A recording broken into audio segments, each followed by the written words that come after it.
Hello everybody, welcome back to Trails in the Sky. So glad to be back. Finally got all that work done yesterday.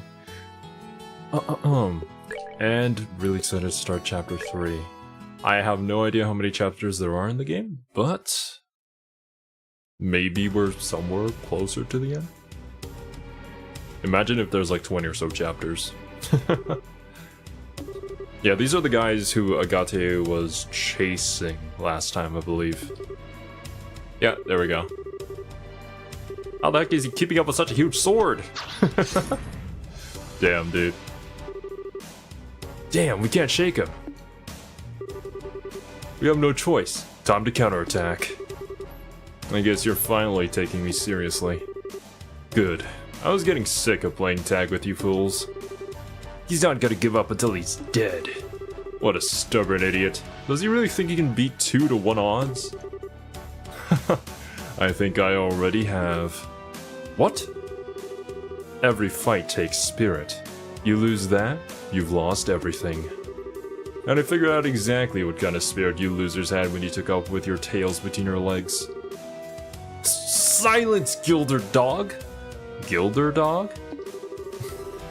We can handle you. You're in for a painful death. Oof. His crap points must have been a max. Gah! Damn it! We can't get caught now! Okay. How about you just surrender and give me your full confessions? Starting with who you are and what you're after. You needn't concern yourself about that. What? Oh, he just came out of the shadows? What was that? When did you get here? Commander! You came for us! You two are pitiful. You failed to report in as appointed, and this is why? We have no excuses. We've had a lot of interference. I get it. So you're the man in charge. Only of this particular scene. Allow me to apologize on behalf of my men. Could I persuade you to overlook this incident? Huh? Okay. Repeat that. I said that I'd like for you to overlook this incident. We never had any intention of running afoul of the Bracer Guild. Don't make me laugh. You think I'm just gonna look the other way and let you get away with what you did? Well, I thought it a generous offer, personally. Certainly a fairer price than death. Both of you, stand down. Return to the rendezvous point at once. Yes, sir. Thank you, Commander. Where do you think you're going? Son of a... Fine. The target may have changed, but as long as I have one, and you being the leader, I assume you've got better info to offer more than your underlings anyway. You think it'll be that easy to make me talk? I sure as hell intend to find out.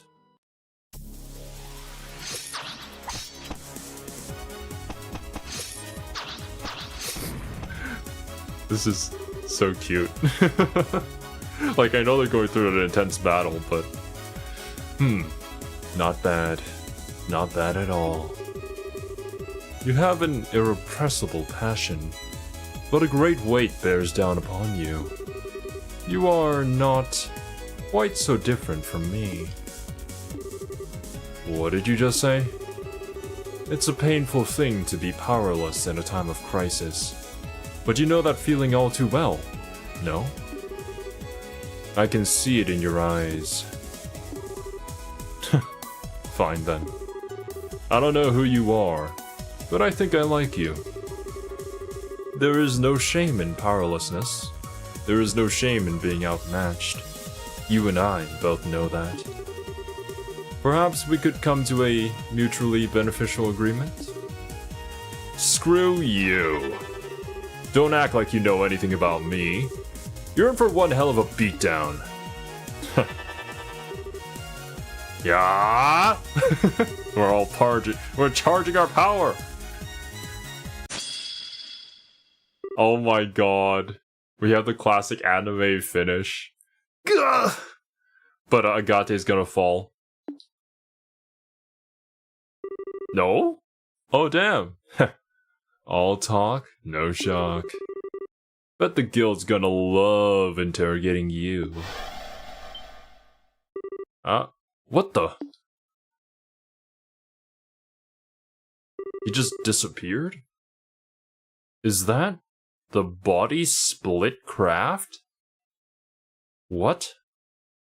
We have shadow clone jutsus as crafts? Agate sensed something faint from the dark forest beyond.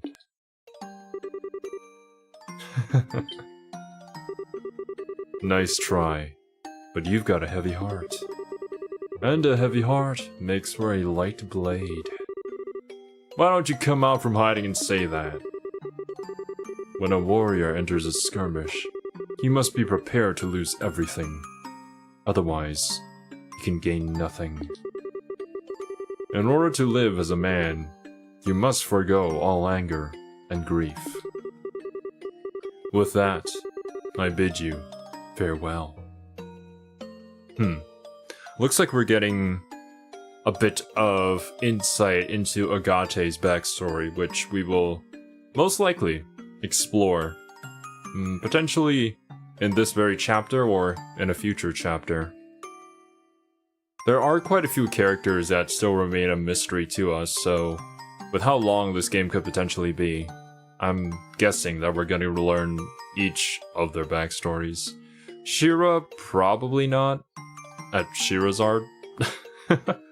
I keep remembering her as Charizard. But definitely a blondie with a gun. And obviously more about, damn, I already forgot her name. The girl with the eagle, who's probably like a princess or something. The princess in the trees, yeah. The presents in the trees seem to have vanished. Forgo? How the hell am I supposed to do that? Yarg!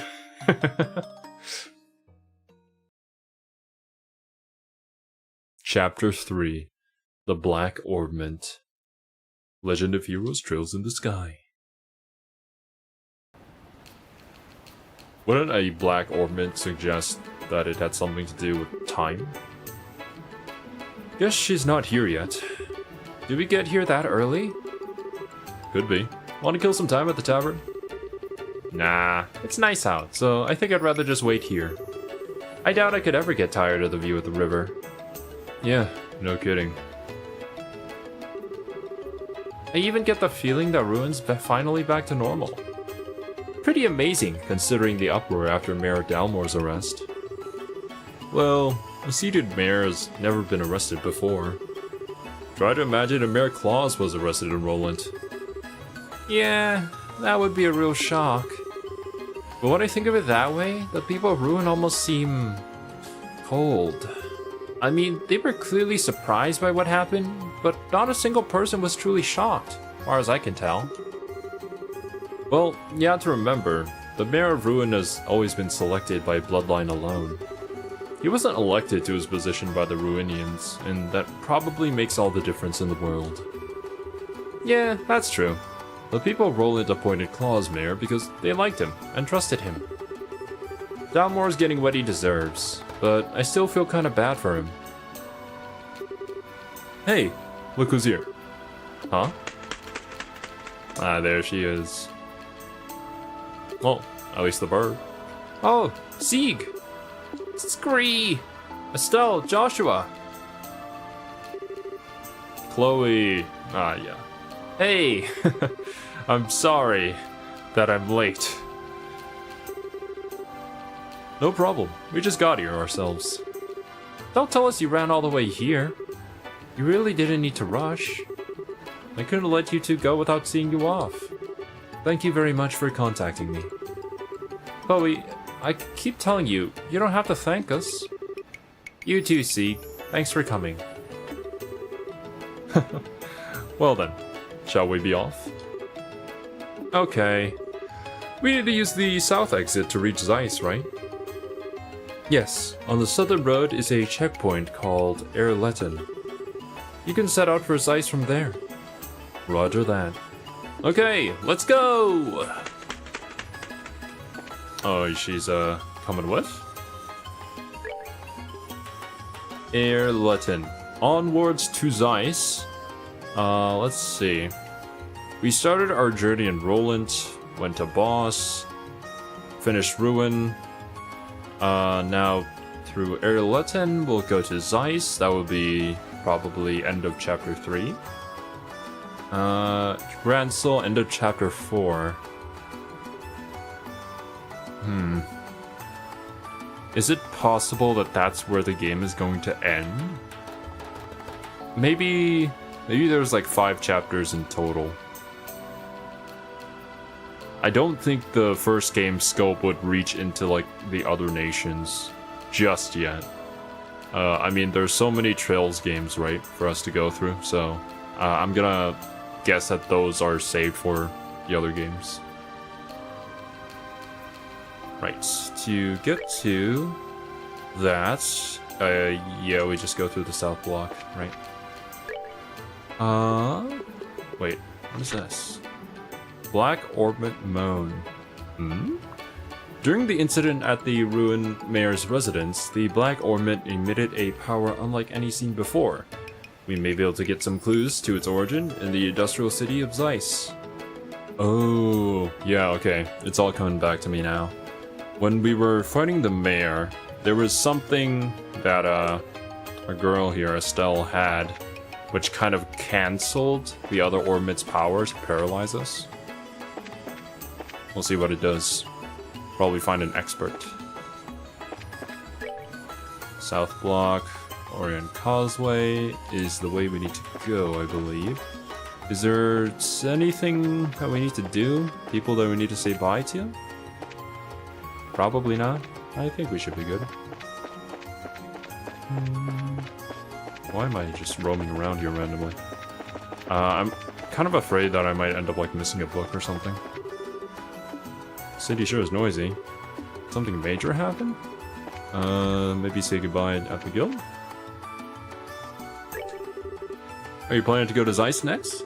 There may be clues about the Black Orbit there. It'll be a real load off of our minds when you two get promoted to full-fledged bracers. Oh hey you guys! Karna! Are you feeling better? Fit as a fiddle. I'm back at work as of today. I wish I had some way to pay you back for all the trouble I put you through. Oh, come on. Once you become full-fledged bracers, come back to Ruin. I'll be waiting for you.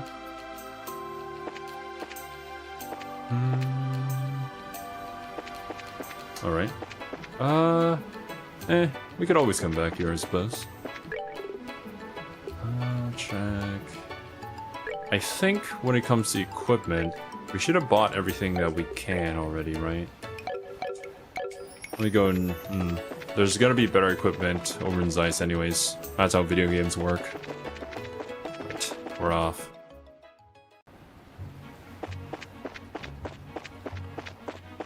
Should I farm on the way there? Maybe? Kind of afraid that we're gonna end up in a fight once we get to Erletten.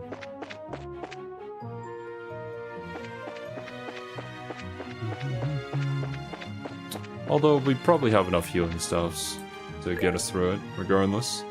That's the way to Sapphire Tower.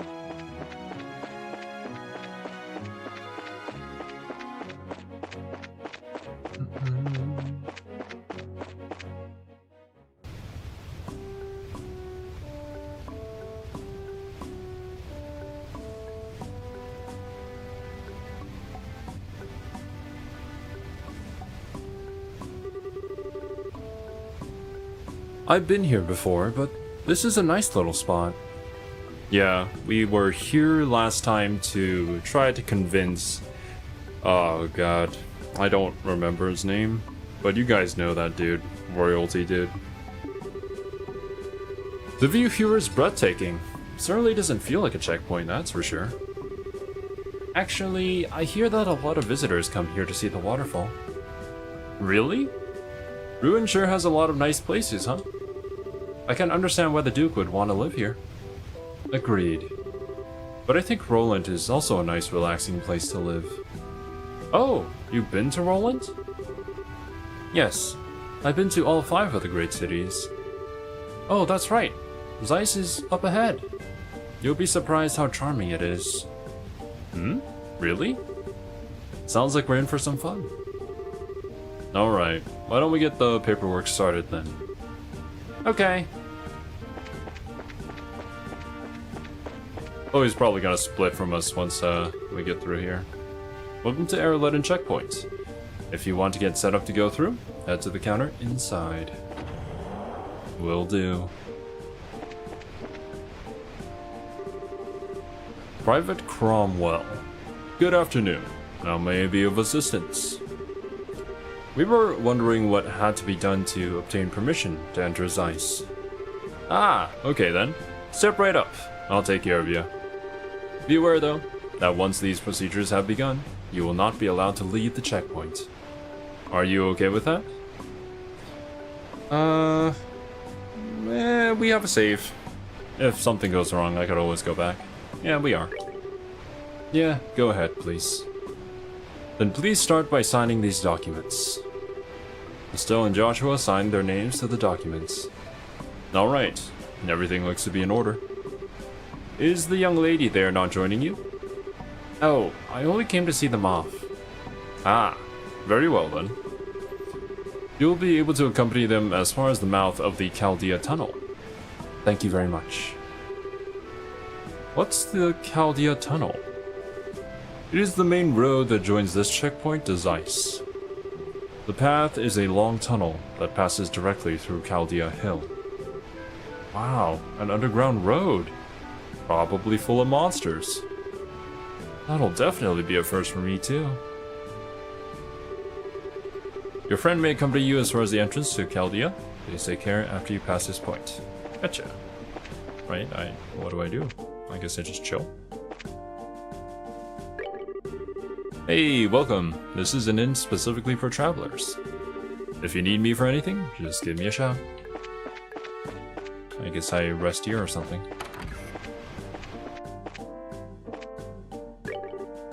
Caesar, hey, you're back. Thanks for what you did before. What brings you here today? Feel free to stop in whenever you have time to spare. I was off prepping laundry. Yo, what's up, pun? To fill you in on some of the things that we saw, was basically that cutscene between Agate and Assassin dude. And then we met on the bridge and now we're here. Not too much. Got anything here? 450 per 350, 450 HP. This for 150. I already know how to make that. Recipe not learned. Yeah, let's buy 1 of that. Why not? Let's buy 2 of that. Why not?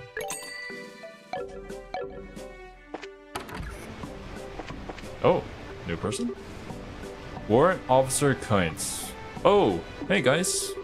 Gotta say, you really did us a solid by dealing with the Duke. Racers and the Royal Army have never really gotten along so well.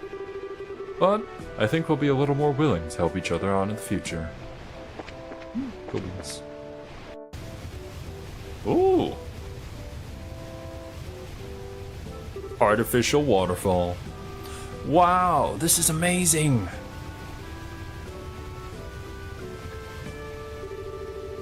Huh. So the waterfall comes from a man-made river. I think it's called the Lost Waterway? Lost Sea? It was made a very long time ago. Yes, and it's linked directly to the Valeria Lakeshore. Pretty impressive, given that they did it without any ordnance to help. So, what's that over there? That's the entrance to the tunnel, I think. Yeah. So, I guess this is goodbye. Oh no. Oh. We'll see her again later. Yes. So, you're going to be traveling around the kingdom, right? We might be able to meet again in Gransel. Really? I'll be going back there when the Queen's birthday celebration starts. Oh, Gransel is where all of our companions that we met before are probably gonna converge. Some of my relatives will be there, so I have to join them. Probably a historic river that was set in place back then. Rivers wander all over the place and it's hell on city planning. This is true. Actually, here in Thailand, I believe, I don't remember the exact date, but Bangkok wasn't always our capital city. Our capital city used to be Ayutthaya, but that fell to the, what do they call them in English? Burma? I think they have a different name for that now, but basically they came over, took away the capital, and after doing some sort of ritual, the river apparently changed course and flooded the capital city that they took. And so after the flooding stopped, the Thai army was able to move back in and recapture our own capital. Burma renamed itself Myanmar. Okay, yeah. Because in Thai, we still call them Pama, and that's how I remember it as like Burma. Myanmar, gotcha. Bangkok is a very interesting name. That's just a month away, isn't it? I think we may actually be in Gransel around that time.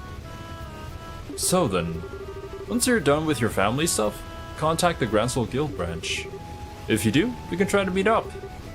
I certainly will. Estelle and Joshua, I can't thank you enough. I won't ever forget everything that you've done for me.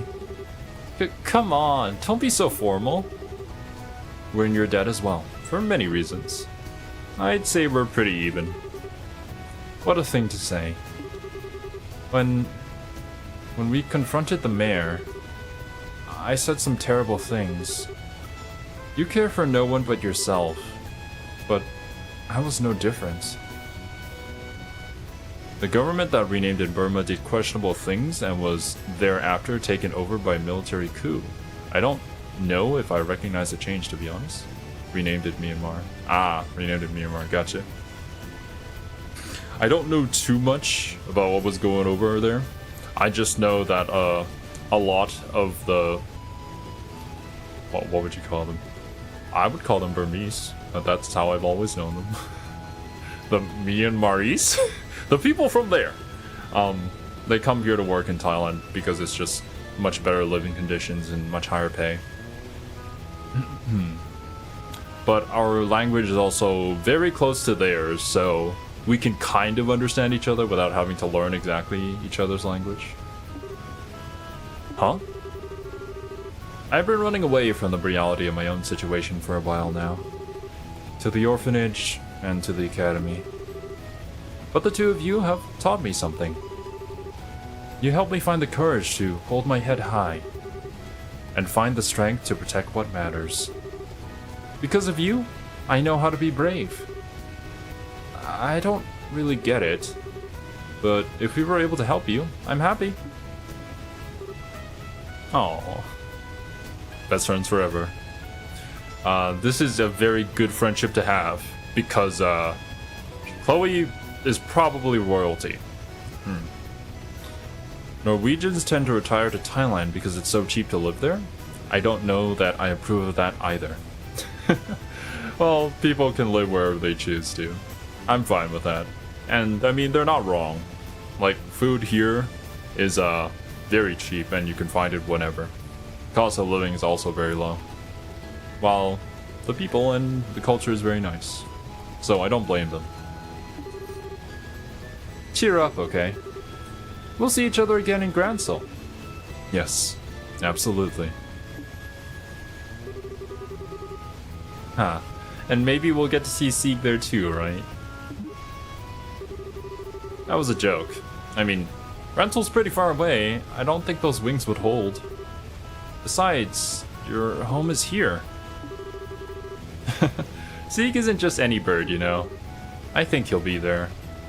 Probably like the royal symbol. I'm sure. Zeke's just full of surprises, isn't he? Well then, shall we be off? Yeah. Hey, good luck to both of you on your journey. And I'll be praying for you to find your father. Scree! Thank you. You two take care. Is liberals national bird? Ah, yeah, there you go. I believe they told us this when we first met Sieg. Kind of a distant memory for me now, though, but yeah, I think they did say that. And since Chloe's also probably like some sort of royalty, then maybe that's just like a bird that all the royal people have? Or maybe specifically like Sieg is a very special bird that they keep as obviously like a symbol of their nation's pride. Yes, I think so too. We'll see them again. Sorry to keep you waiting, Chloe. Ah, it's you. Miss Julia, you're done with your duties at Leiston Fortress? Yes, it took longer than I had anticipated. Pardon my rudeness, but I've come to get your report on the incident. You missed Cornelia Chapter 6 because of laundry? Sad, bro. It had to happen at some point. Is there a way for us to run all the way back here? Like, I could do that off screen. Well, or, you know, maybe it's not going to be there anymore once I do come back. Thank you for your service. Hey now, settle down, Sieg. Have you been fulfilling your duty as escort?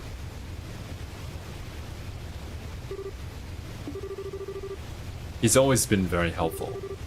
Isn't that right, Sieg? You needed to go to Jenna's clubhouse before Erletten? I see. He's certainly chipper. The Arceal is stopped at the end of the highway. I don't remember how to pronounce it anymore. You're to report in there. Understood. I'll be leaving school for a while. I need to say goodbye to my teachers before returning to Gransel. Estelle, Joshua. I'll take what you taught me and show you that I can be strong. Stronger than even you two. I'll do everything in my power to see to that. Arcel? Okay. That probably isn't going to be the last time that name's going to show up. What's wrong? Nothing.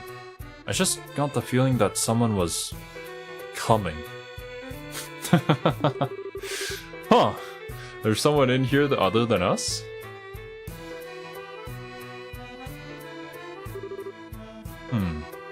Guess not. Yeah. Sorry, must have imagined it. Must have been the wind. Oh, I get it. I think you've still got a little crush on Chloe. Huh? What makes you say that? Aw, don't be shy. You know I can read you like a book. Estelle says with a smug look on her face. Yeah, I don't think this is it. Chloe is the second strongest caster in the entire game, and the strongest playable one. He's definitely stronger than Estelle and Joshua. Judging from her abilities, I would have definitely loved to have kept her on the team. For sure. You can reload to before Erletten and do the run, then fast forwarding through these scenes if you like. I mean, if you guys don't mind, I could totally do that. Once we get out of this cutscene, then we can just fast forward through everything again. It's not unreasonable, after all. You did, kiss her during the play. What if she asked you to come back? You'd say yes, right? I guess you didn't notice then. Notice what?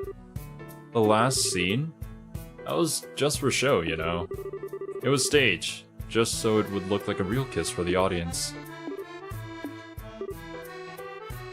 What? You really can be completely clueless sometimes.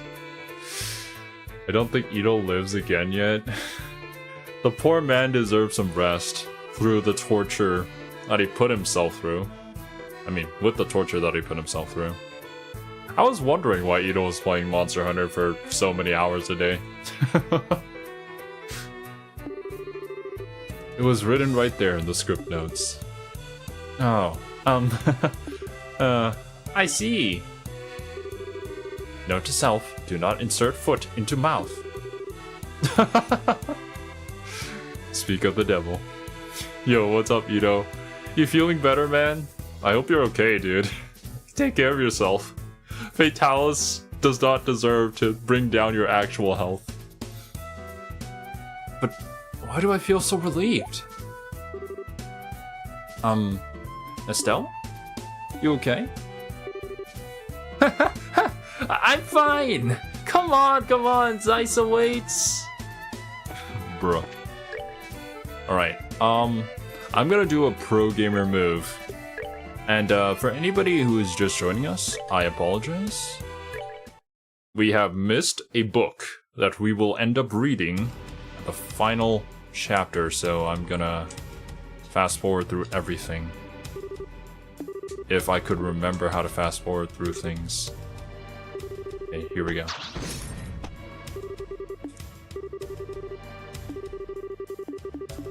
Oh yeah, if I hold down B, gotcha. I feel like crap.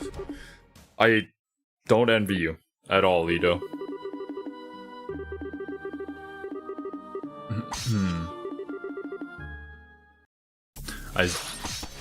I'm gonna be honest with you though, man. When I heard about it, I was like, dude. It just reminds me of what I did to myself with Path of Pain. I was gonna say that I would never do that to myself, but then I remembered Path of Pain. I guess I can also somewhat understand that feeling, you know? Like you're almost there. Can't give up now. It'll be like a time-lapse at the start of the stream. Maybe I should do like a fast-forward reaction of the things that I said during the start of the stream. I think that would be extremely difficult for me to recall though. Yarg! I remember saying that. Chapter 3, The Black Ornament.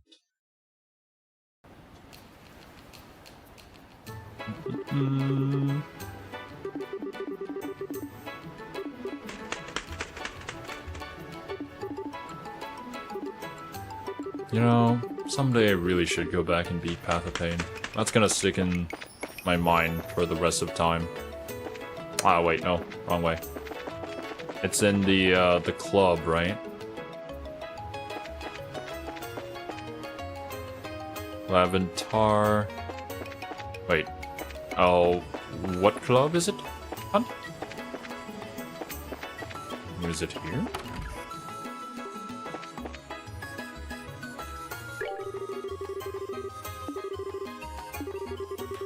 He seems to be just fine. He sends his regards. Oh, does he now? Good, good. Age eventually gets the best of us all. Sounds like he's still hanging in there.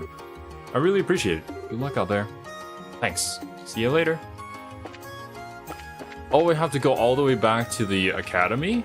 Oh, okay. I definitely would have missed this without prior knowledge. Oh. Da-da-da. Still can't believe that one guy ruined what might have been the run. Well, I'm sure the dude didn't know and he was just trying to help. Even if he was more of a hindrance than a help.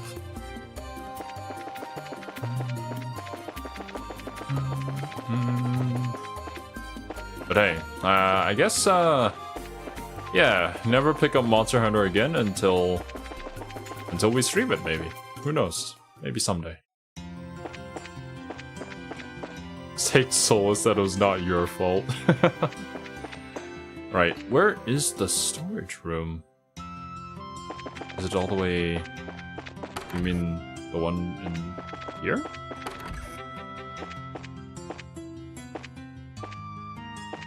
Or no, it was in the clubhouse, right? Clubhouse was the building on the far right. Which okay, right. Up here. This is the material archives. Maybe around here? I'm looking around for stuff to help me with the novel I'm writing. All the books I've been reading lately have really inspired me to write something of my own. Here, take a look at this one. I found it particularly moving. There it is. Reading is food for the brain. Do we have Zaman? Oops. 1, 2, 3, 4, 5, 6. Yes. Good beats. Now that we have up to 6, we must collect them all.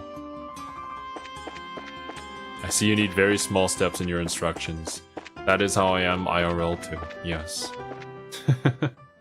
I can remember the first and last thing, but I can't remember anything in between. Kind of blame myself for telling the server that I wasn't solo hunting. But then again, joining quests that are 10 plus minutes are considered bad form. I don't really know the Monster Hunter culture. But yeah, probably. Oh god.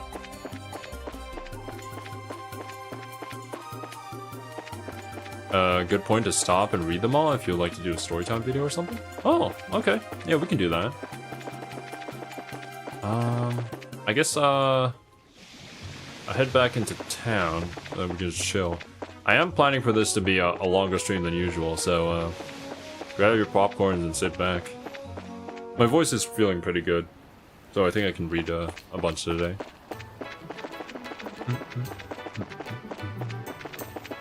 I wonder where's a good place. Honestly, here on the bridge. Why not? Even after screaming at Spider-Man frames yesterday, I internally screamed as a difference there. But yeah, dude, I was like, Serby bought me the game, and she wanted me to play it because the new Spider-Man is coming out. So it was like the perfect time to try and start things. And Spider-Man is like her favorite superhero. But yeah, the moment I turned it on lowest graphic settings, it was 100%ing my CPU and GPU. I didn't even have my model open, so yeah, yikes, dude.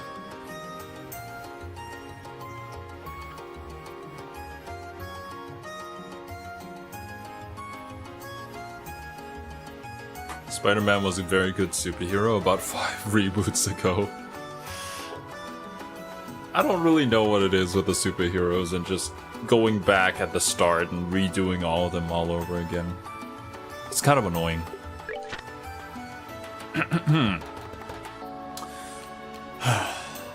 Anyways. What is this about exactly?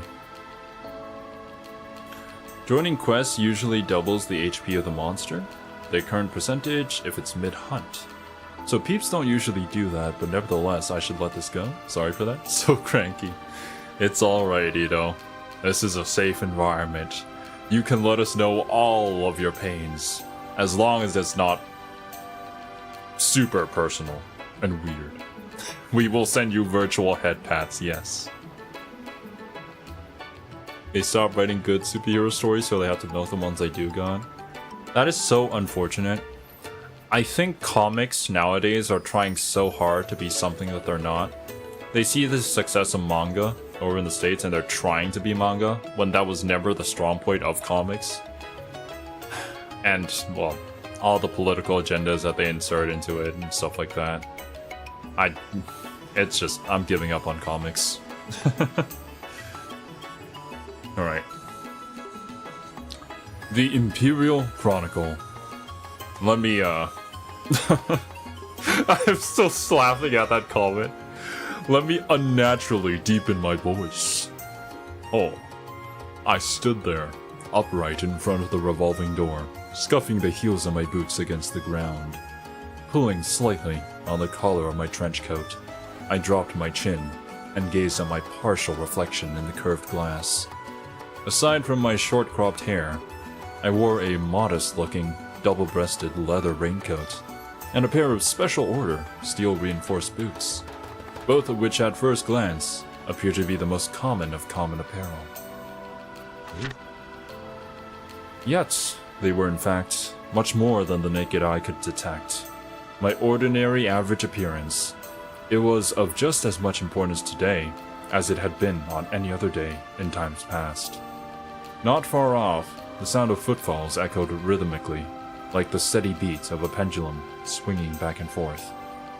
As the throngs of those coming and going moved quickly along the cobblestone avenue, enveloped and tinged silver by the morning mist. At times, the calling voice of a street peddler disrupted the steady flow.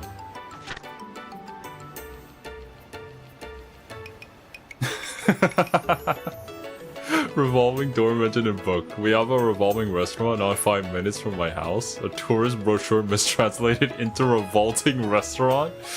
Damn, dude, they done them dirty. This is this is why we need proofreaders.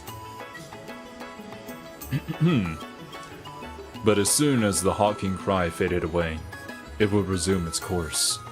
Each morning that I found myself setting foot in the Imperial City, I also found my surroundings to be unchanged and stained by the same somber tone of gray. Snatching up a magazine from the underarm of a street vendor, I tossed a few mira into the left hand, poised expectantly behind his back. The Imperial Chronicle, the magazine I read so often that even the ink bleeds were familiar. Roughly flipping open its cover, I scanned the headlines on top of its monochrome pages. Then suddenly, my breath caught in my throat.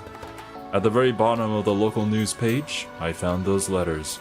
That sequence of characters which I had not heard nor seen since the time of that life-changing incident. My eyes instantly gravitated to the spot, and for a time, remained fixated. Ein Cellnate. The very meaning of those letters became lost to my senses, as I stood motionless, my gaze fixed on the same line of text, until it all seemed to coalesce into a single blotch of ink.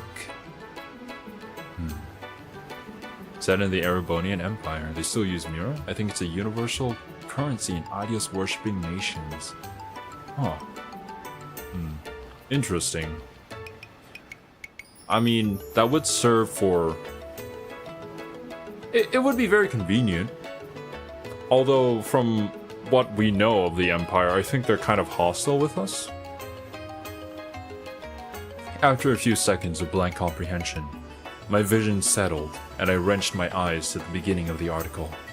As I began to read, my memories verged on a single point in my past, and then slowly started to run in reverse, heading for that fateful event 3 years prior, when this name was first introduced to me. It was on an afternoon, all those years ago. On a day not unlike this one, where the capital was overshadowed by its typical gloomy aura. I was a little younger than now, a 22-year-old boy who stood silently in front of the boutique door as usual, double-checking his appearance before lightly treading over to Mick's Imperial Factory. It was on this day that it had been arranged for me to receive a new job from Mick, the shop owner himself. Although he was a drab middle-aged man, I, being the ornament enthusiast I was, had found myself as one of his few regular customers. I headed down a dank alleyway, and after passing through a partially rotted wooden gate, I could see the soft glow of the flickering orbital light just outside the entrance of the factory, whose structure was halfway below street level. I first began receiving jobs from Mick about the time when dissension began to occur in society over the 100 Days' War. It was during this period that relations between the liberal kingdom and the empire were at their worst, and the importation of ornaments had become almost non-existent. Conspiring with underground elements and planning a smuggling operation, Mick made me out to be his accomplice in crime. For the job which I received by his hand was none other than that of the courier. Being nothing more than a commoner in my teens at the time I met him, and a juvie devoid of any connections in life besides, I naturally jumped at the opportunity without a moment's hesitation. Yet, even after relations with Liberal had returned to some degree of normalcy, I realized I was in no mood to give up my specialty, which focused mainly on the delivery of stolen goods. The reason being, there was no job out there which could bring in the kind of mira this one did. With an unrefined and inconspicuous appearance, I had countless times before hidden items of various sorts in my hat and trousers, and made my way hither and thither between the borders of these neighboring nations. And though, to my delight, my wallet had become increasingly laden with a bounty on monetary rewards, I had routinely changed my alias as a precautionary measure. So much, in fact, that these false names had built up into quite a list over the last few years. I had been known as Phil, the frivolous Rooney, the trickster, and even Chris, the coward. Damn. Oh man, for those of you who know the legit Weebs lore, you know. However, Mick had always called me by my one name, Toby. This was the identity I had used for my initial job, and the one I liked above all the others. I think the Empire is one of those states that have internal pressure to expand because nobles were historically granted land, and then as new nobles get created, they don't get land and or match. Gotcha. It makes sense. I feel like in fictional games, anything that has Empire attached to it is usually going to be some sort of warring or conquering type nation.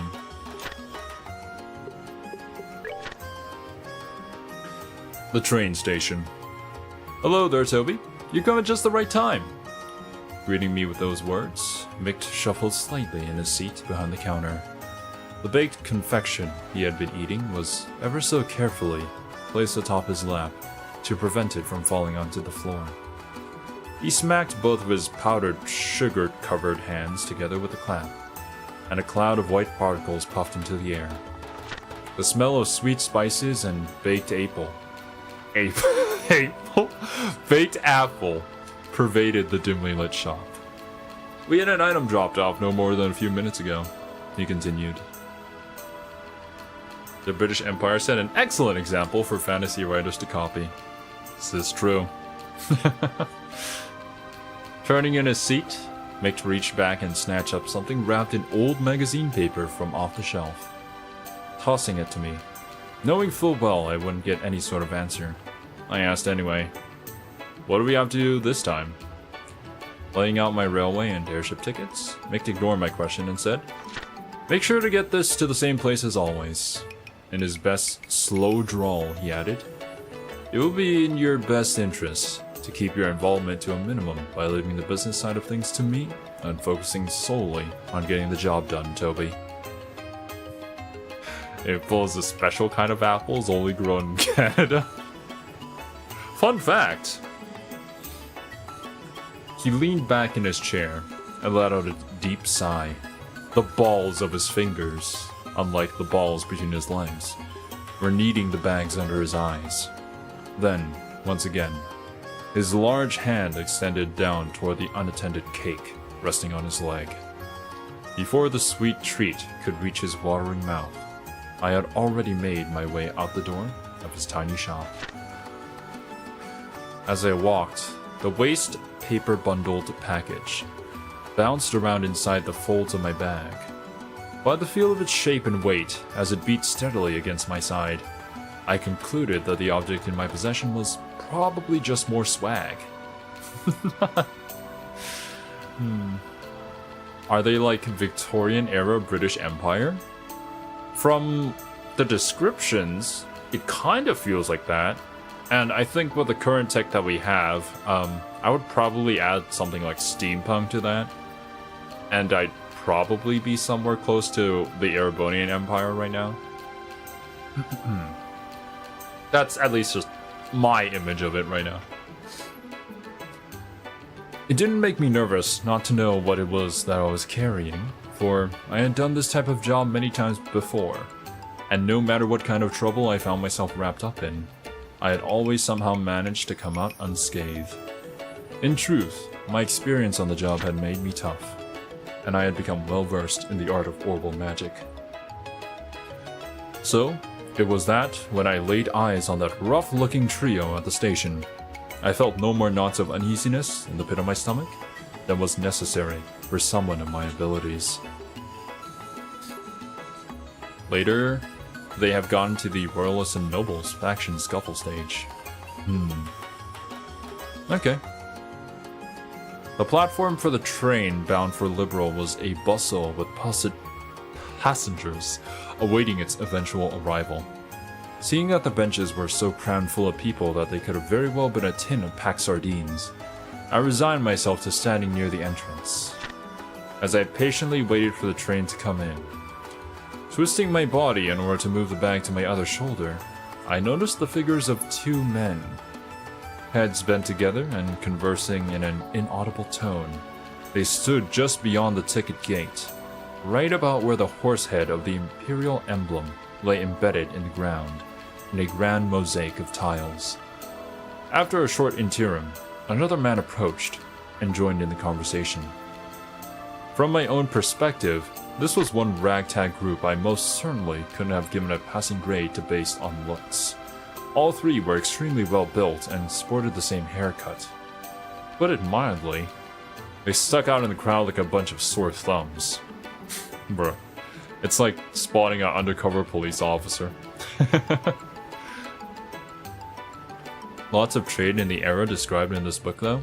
You will see this grand mosaic of tiles if you continue playing these games long enough. That's actually cool, but I don't know if I'll remember this one moment by the time we get there. Well, I'll try, but I do want to take my time and appreciate the games for what they are. Making sure to avoid eye contact with them as they glanced in my direction, I slung my bag back onto my shoulder, and ever so calmly reached my hand into my pocket and ran the tips of my fingers across the surface of my ornament. Exactly, Gia. A woman's voice reverberated within the walls of the station, notifying the passengers that the train had arrived. The low rumble of an orbital engine could be felt in the distance, and after a few moments, a large vehicle was seen rolling up on the shoulder. I muttered to myself, all is well. But the sound of my voice was drowned out by the din of the massive machine. Brakes screeched, and a flash of black light reflected off the surface of the giant iron beast as it came sliding in across the rails. The immense vibration in the air emanating from the moving locomotive at its epicenter let me know that the orbital engine had been put into full reverse in order to decelerate and bring the train to a grinding halt. Zero defeats his memory on the regular. Defeat and delete? It is my expert opinion that our memories have a limited capacity. Unfortunately, I am still running a small hard drive, so I do need to remember only the very most important things. And most of that is usually anime titties. While being shoved to and fro by the waves of impatient travelers flooding out of the waiting area, I was swept toward one door of a passenger car. As we passed by the conductor, I caught another glimpse of the ticket gate. The men who were once there were now gone, and the only thing that remained was the profile of the horse made of glossy tiles, glaring back at me in a shade of deep crimson.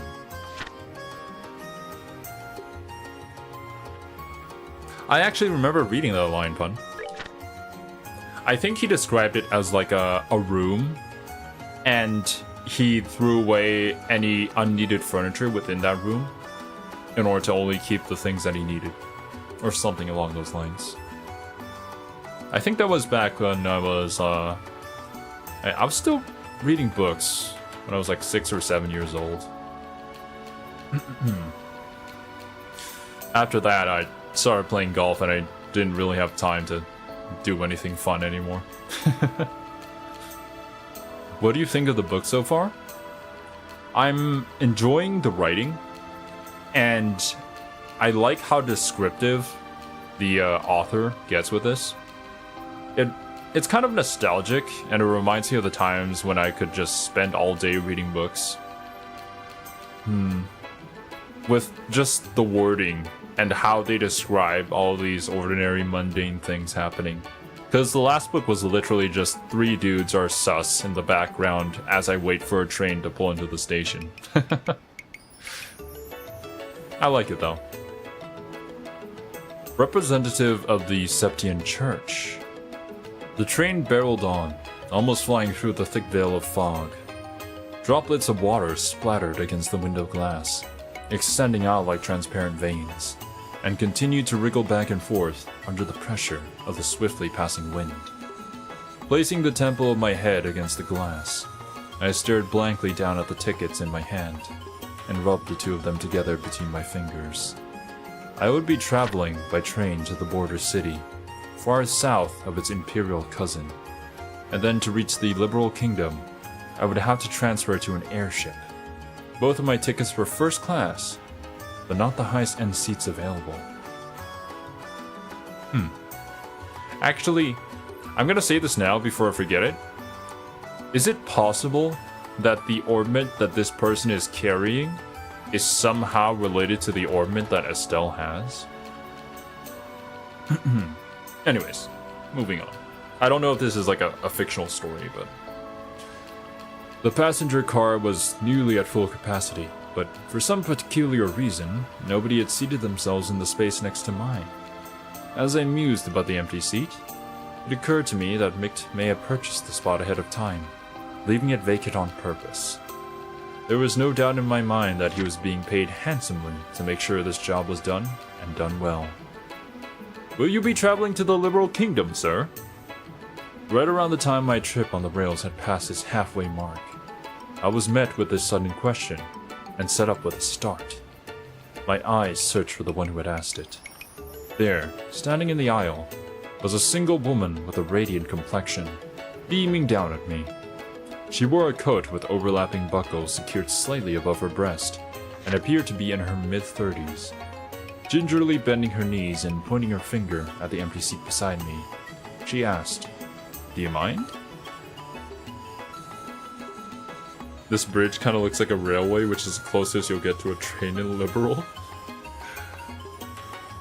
We have all the airships, so I understand why we don't have the trains, but it's interesting that the Empire does. I guess... I wonder what time this book is supposed to be set in compared to present day for us. With a tilt of her head, she indicated the rear of the passenger car where swirling smoke saturated the air and softly muttered, "The smell from the tobacco smoke is just dreadful." Wordlessly, I nodded and dragged my bag from its place on the floor. Moving it over by the window to the opposite side of my feet, the woman expressed her thanks and delicately sat herself down in the seat next to mine. For being a perfect stranger, she talked on endlessly, and I appropriately reciprocated the conversation by saying that I was on my way to the Liberal Kingdom, on business as an ornament specialist. Her story was that she was on a mission of mercy for the church and had an errand to fulfill in the border city. The Empire is much larger and needed mass transport way before orbital airships were a thing. That makes a lot of sense. If there is a need, then the tech gets developed, right? But if not, then no need. Which is kind of the reasoning behind, like, the slow advancement of technology in magic fantasy worlds. Just so you know, people sometimes refer to me as sister, she went on. Of course, it's just a nickname. A nickname, I mean, that's usually what you would call a nun, but okay. She recrossed her black leather boot-clad legs and let out a sort of suppressed titter from the back of her throat as she made mention of this. Sister Carnelia was her nickname. Wait, isn't that the name of said book? We continued on in this fashion, subjecting ourselves to a variety of idle banter. And as the time drew on, the sun overhead began to dip in its arc, crossing the celestial meridian and descending into the west. Each time the moving train cleared a grove of trees, the entire vehicle, passenger cars and all, was bathed in a warm apricot hue, flooding into the cabins, creating a majestic spectacle. I gaped at the coruscating effect, and in doing so, locked eyes with Sister Carnelia right at the moment the brilliance of the sinking western light seeped into her rich brown irises, causing them to give off an exquisite, rubescent sparkle. The glimpse made me wonder if the origin of her nickname was somehow related to the color of her eyes, being likened unto the luster of a polished carnelian stone. Some stories have mana or magic interfering with electricity, or the smooth operation of mechanical devices as an additional force, like Arcanum, Steamworks, and Magic Obscura. There's always gotta be some sort of like world reason of why things are the way that they are. It makes world building seem more, well, I don't know if realistic is the right word, but more believable, I suppose. Trains are quick. Trains are a quick and reliable infrastructure. If you consider this to be early industrial age, it would be the heart and veins of the empire. True. They are such an important part of really any community. And, well, city planners also have to think of a way to incorporate them. And having any trains back in the day coming through your city would mean massive business opportunity for anybody living there. So yeah, very important. But of course, us and our fancy airships, it kind of outdoes that. Although comparatively to a train, I wonder what would win in a contest of speed and efficiency. Probably a train when it comes to efficiency. I still don't really understand the orbments though. Are they like unlimited energy, literally? The train gradually began to decelerate, and Sister Cornelia returned to her original seat in order to collect her bags. As a matter of habit, I checked my bag and orbment and found both the junk paper covered package and the magical device fastened into my trousers' inner pocket by a series of chain stitches, exactly where and how I'd left it. A woman's voice came over the intercom system, announcing that the train would be arriving on schedule, and that rainy weather was to be expected at our destination. At the conclusion of the announcements, a number of disappointed sighs could be heard coming from along the rows of seats. Raindrops pattered against the windows outside, as the looming silhouette of the overcast city came into view. The station's signal lamp emitted an angular light, which was scattered with a refractive effect by the falling droplets of water. Then came a spine-chilling metallic sound, followed by the jolt of the orbital engine's reversing thrust, as the locomotive at the front of the train lurched to a halt. Alright, never mind. Yeah, train is also powered by orbital technology, like literally everything in this world. Trains are the most efficient form of transportation modern humans know about. Soka. I see.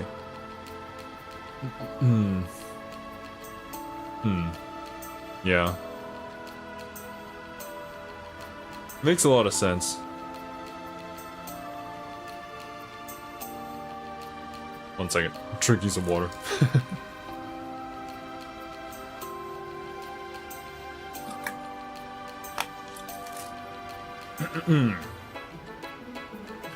Over the loudspeaker came another announcement asking passengers to ensure that they did not leave their baggage behind. And with that, several people stood up and crowded into the aisle, watching a station worker in uniform as he waved a small flag amidst the falling rain.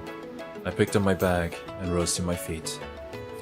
I crossed paths with Sister Cornelia as I attempted to step into the aisle, but when she tried to step aside and allowed me room to pass, she suddenly tripped and fell forward, grabbing onto my shoulder for support. She picked herself up and, with an embarrassed smile, let me by. Did she steal something from us in that one moment? I gave her a short bow, in line with general etiquette practices, then headed for the exit ahead of her. Following my lead, Sister Cornelia shuffled along closely behind me. So close, in fact, that it felt as if she would step on my heels. Even our battle ornaments need us to channel power through them. They run out and must recharge over time or with consumables. I think this implies that modern ordnance do not have infinite fuel, but I don't think the acquisition of fuel has been a plot point, even for the air pirates who operate without logistical support. I suppose we haven't really gotten to the nitty-gritty of all of that. Whenever that becomes like a plot-relevant point, potentially we'll get into it. But honestly, I don't think that we need to for this to be a good story. We'll see. Something about it just didn't feel right. Instinctively, sliding my right hand into my pocket, I searched for my ornament, but the brass feeling I had grown accustomed to was nowhere to be felt. In an instant, I felt my arm being twisted behind my back by someone or something with incredible strength. The sleek sound of a blade being unsheathed, and then a warning prick of the tip at my back indicated the seriousness of the situation. "I have what you're looking for, Toby," whispered Sister Cornelia in an almost inaudible tone, her lips barely moving just behind my right ear. "Let's not try anything either, shall we? I'd hate to see your afternoon spoiled any more than it's going to be." And to show that she meant business, Sister Cornelia slightly altered the angle of her grip on my wrist, causing an explosion of agony that sent sparks flashing behind my eyes. Bruh. Airships would be great, but historically they had much more hiccups with reliability than trains. Airship Hindenburg was one of them, although that could have been prevented, but I digress. Hydrogen is a very intractable substance, yeah. Remember to wash behind your ears, boys, in case any MILFs have to want to whisper to you from behind. You don't want them to gag. Maybe that's like a defense mechanism. That way, nobody can hold you hostage from behind and whisper in your ear. Like, the moment they do, they just gag and then you just smack them in the face. Backhand them. All professional spies never wash the back of their ears. Human fodder. Damn. What a chapter name. Also, yeah, the book name is literally just Cornelia. Part 4 of a fictional novel published in Liberal. Well, it does say fictional.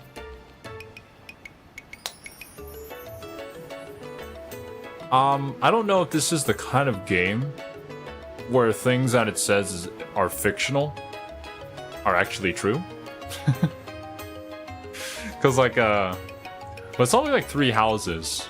The way that they tell their story is that some characters just believe in lies, and some characters just outright lie. So maybe, we'll see. At the very least, from your comment, Pun, where that mural is, or whatever, of the horse in the station is actually real. So maybe it's just based on real locations. Sister Cornelia spoke to me in a tender tone, as she sent a wave of immense pain rushing through the whole of my right hand. "I won't have any trouble with you, now will I, Toby?" she asked. Far from eyes just brimming with tears, I nodded my head in consent, as the salty streams of water ran down my face. Satisfied with my answer, she loosened her grip, and I felt the pain vanish, as if it had been some sort of illusion.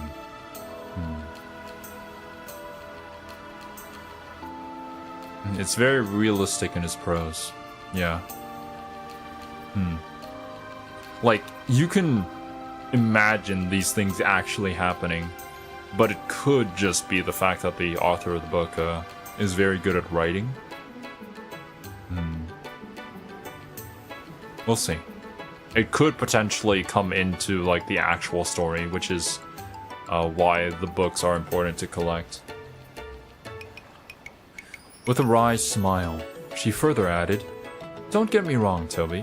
I've been sent here to protect you by the goddess herself." This is what she said while instructing me to keep my eyes focused on what lay beyond the window glass. Yet, there was something about the way she pronounced the last syllable of my name that really rubbed me the wrong way. Little by little, the line of passengers slowly began to flow out of the train car, Prodded on by Sister Cornelia, I inched forward while keeping my gaze on the platform, through the passenger car window. Down the stairs which led to the front ticket gate were the figures of those men from earlier this morning. The three thug-like passengers who had been loitering near the large horse-head emblem of tile at the Imperial Station. Of course, in our universe, the books are completely fictional. Well, to be fair, this game is fictional, in case you guys didn't know. A muffled laugh echoed from her throat as she, too, noticed them. Well, isn't this a warm reception party you've got going on? Cocking my head, I quietly pleaded, "Give me back my orbit." Sister Cornelia said nothing. Members of the crew bid us farewell as we stepped through the exit to disembark the train onto the lead-colored platform below. Angrily, I thought to myself, "Damn it, what's wrong with these fools? Can't they see what's going on?" I shut my eyes halfway to protect them from the drizzle whipping against my face, and I unhurriedly descended the wet set of stairs, a half pace at a time.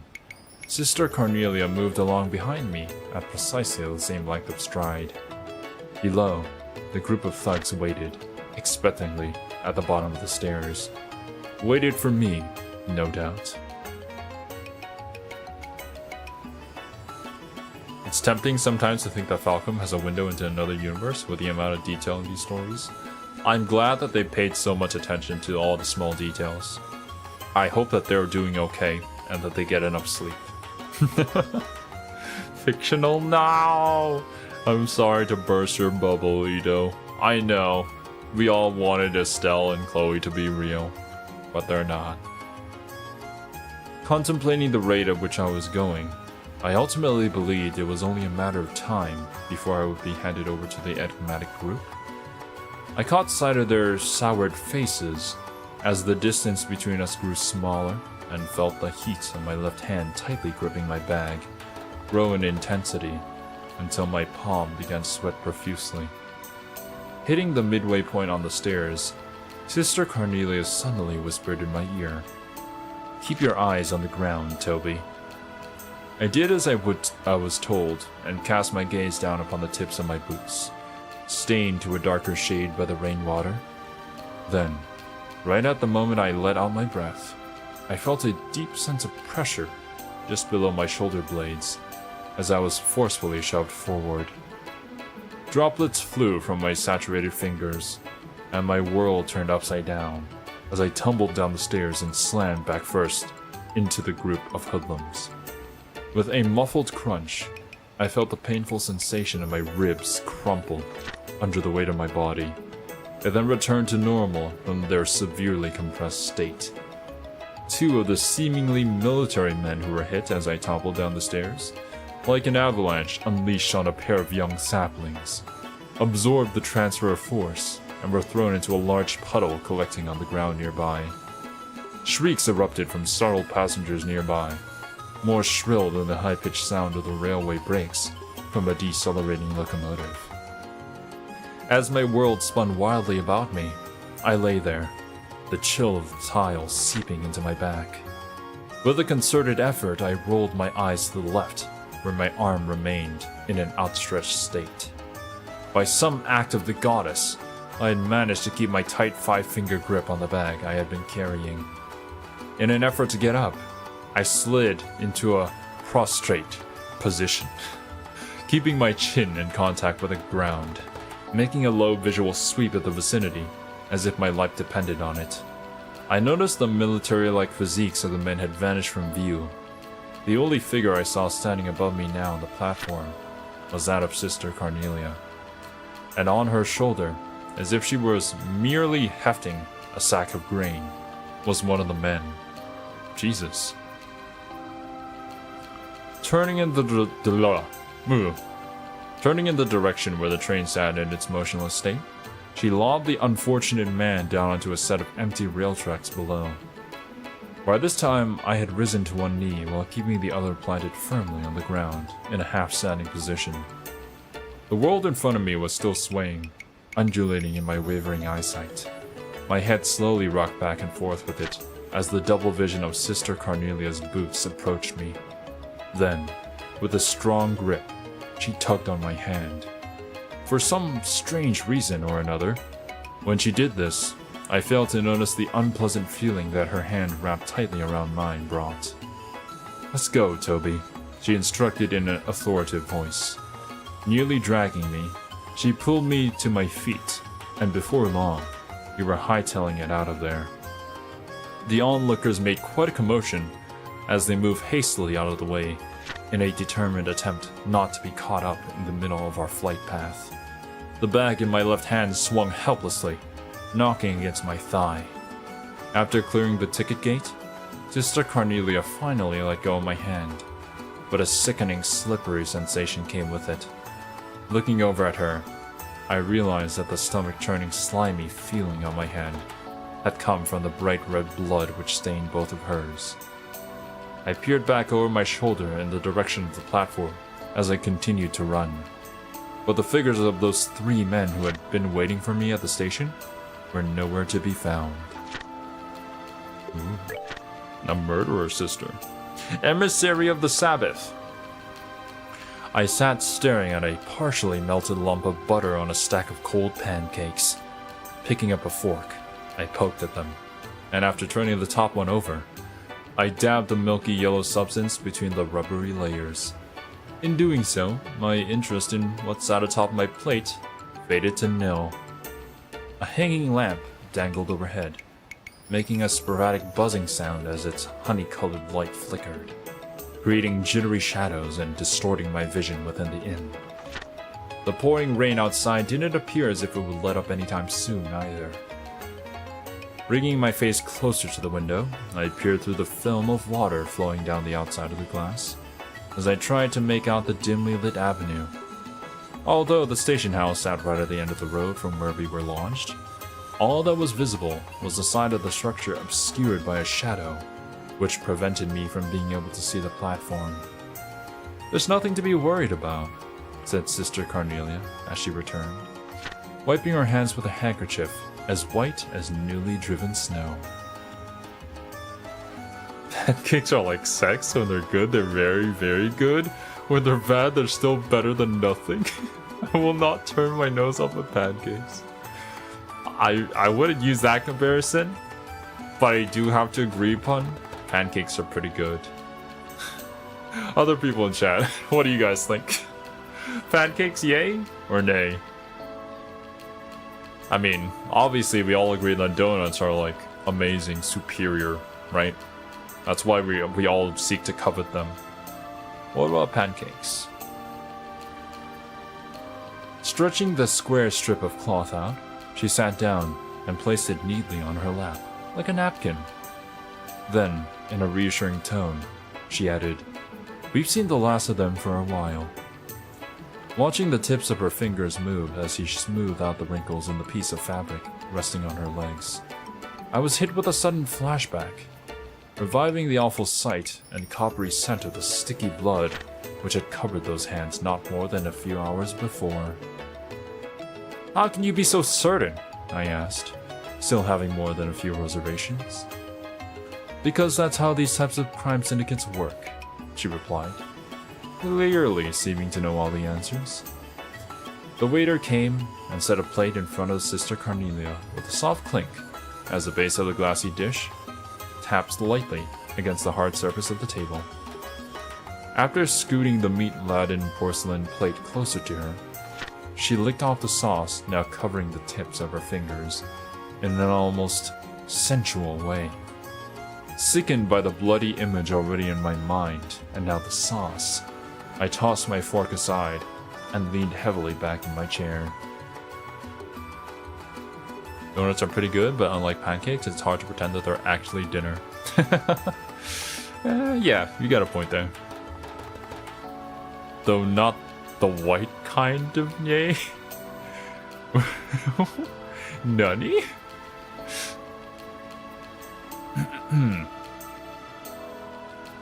The city outside began to fade into shades of gray. By the time Sister Cornelia was finished tucking away her steak, It had completely sunk into the darkness of night. I questioned her again. How can you be so certain that no one will come after us? Using a piece of black crusted bread to wipe up the last drops of sauce, she answered, because that's how they function. One unit consists of 3 people.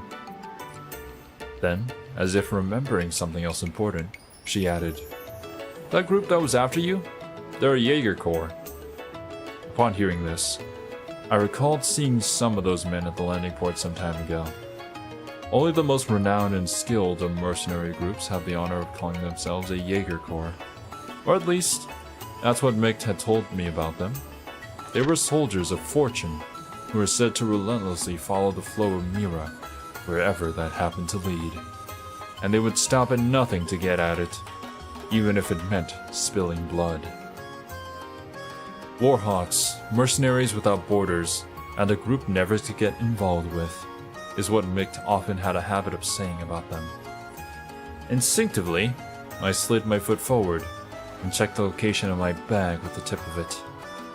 It's quite simple, really, Sister Cornelia explained as she reached for her dessert. You, Toby, are carrying something that's apparently got a lot of people on edge. And someone's hired a Jaeger Corps to take you out. But it's not me they're after, it's what I'm carrying. It's all the same, she retorted, as she gulped down her cup of tea in a single breath.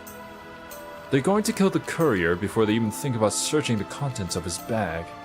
A butcher kills a cow before someone grills a steak, not the other way around. Lecturing me all the while, Sister Cornelia took a glossy, tallow-handled knife in hand and sliced into her apple pie. The powdered sugar sprinkled on the flaky crust danced under the golden light. Jaeger is German for hunter, by the way. Jaeger Corps play a significant role in the warring states of this world as they afford some amount of deniability. That makes me think of Metal Gear. At least the little that I know of Metal Gear story. They have Big Boss in the universe? Yeah. There you go. We gotta play Metal Gear someday, my dudes. I felt a stabbing pain of guilt race through me, just above my gut. Unexpectedly, I began to think about what Mick could be doing at the moment. But my short period of rumination was cut short when I saw Sister Cornelia's hand stop cold. Glaring into the darkness, eyes focused and intent like a hunting dog's, she tossed something shiny onto the table and eventually rose to her feet. There it was, my orbit. Where are you going? Without pausing to answer my question, Sister Cornelia expeditiously fastened the buckle of her coat. You've got good taste, Toby. One at a time, she set her heels on the chair and tightened her boot laces. Using the full capabilities of that ornament is no small feat. I think even most bracers would be in for a real surprise if push came to shove with you in the ring. Growing even more impatient, I asked again, so where is it exactly that you're going? That's none of your concern, came the answer. Suffice it to say, I will be seeing you again on the morrow. And with that, Sister Cornelia disappeared through the door of the women's restroom. Seconded, Metal Gear is fun. Metal Gear lore is deeper than the ocean. Look, someday, once we get the upgrades to my computer, and once we get through any games that we're currently playing and we need to play, we've been talking about it, and like we do want to do more streams. Like this is kind of the most fun that we have making content on the channel, even if it's like not the most productive in terms of growth and subscriber wise, but yeah, hopefully we'll be getting to more games soon. As if exchanging places, 2 other men entered the restaurant. They walked directly to the table at which I sat and stood before me. Flashing the emblem on his chest and without making any sort of eye contact, one of the men said, "We're with the Bracer Guild. I apologize for disturbing you in the middle of your evening meal. but you'll need to come with us. Bruh. Ascertaining the Inner Workings, the final book that we have for now. My ornament, emptied bag, and package wrapped in old magazine paper were laid out neatly on the table in front of me. The bracers sitting opposite me gazed alternately at my face and the items on the table, as if trying to gauge my reaction to them. Constantly rubbing his chin between his fingers, it appeared to me as though he were making an effort to display his right hand, snugly fit within a leather gauntlet. I had been led to the second floor of the lodge by the two men, and then, after they had painstakingly checked the layout of the floor, I was taken to the farthest room from the stairs. It occurred to me that the reason for the use of the makeshift space was due to there being no guild branch nearby. The first man to sit in front of me was the lanky one.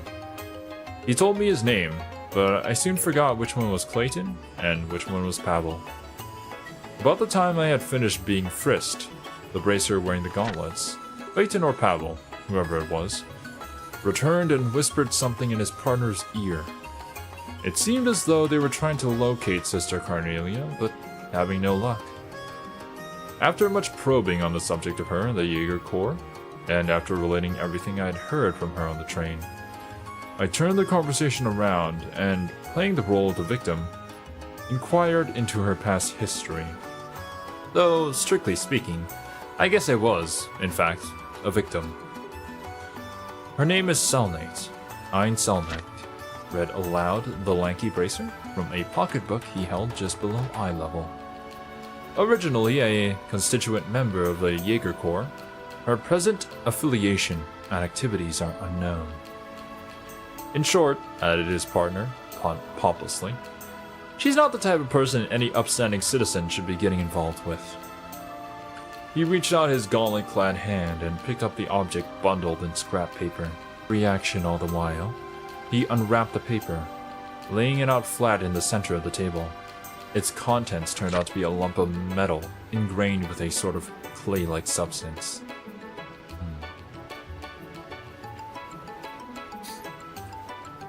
So my Monster Hunter PTSD won't be triggered quite so early. Nani? Also, damn, I'm in top chat. 1 second. Live chat. There we go. Oh. 1 second. Back to page 5.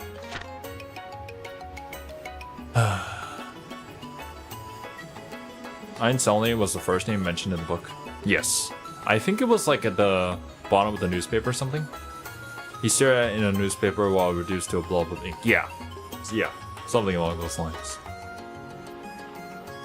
I blurted it out.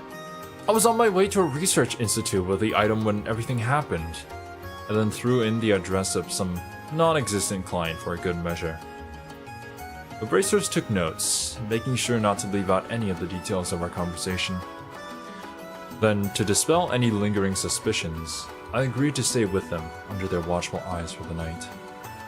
The next day, I also found myself inclined to go along with them to the nearest guild branch in order to file a report about the events that happened back at the station. But I had no qualms over the matter. My greatest concern at the moment, after all, was not running into any more trouble. I awoke as the sun came up over the horizon and day broke. With the advent of a peaceful morning, I sat up in bed and breathed a sigh of relief. Bracers who had stood guard the previous night were no longer present in the room, but the sound of their voices could be heard echoing out in the hallway beyond the closed door. Slipping my arms through the sleeves of my jacket, I felt a sharp pain in my right elbow, which brought back vivid memories of the woman from the day before. Suddenly, a feeling of uneasiness came over me, and still half undressed, I began adjusting my ornaments. After opening its back cover, I used a thin piece of tanned doe skin and started plucking out the quartz installed in each slot. It didn't take but 5 minutes to insert them.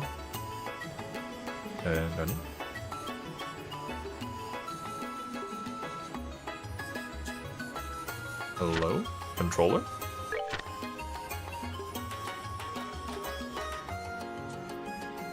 1 second. Controller sound is not responding.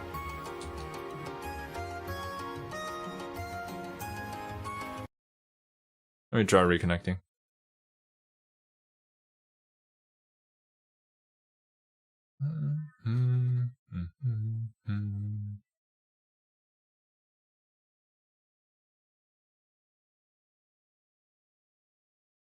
Bluetooth.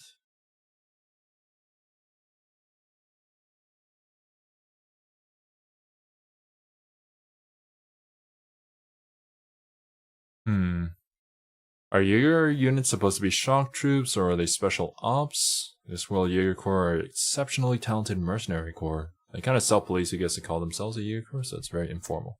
Gotcha. Cancel?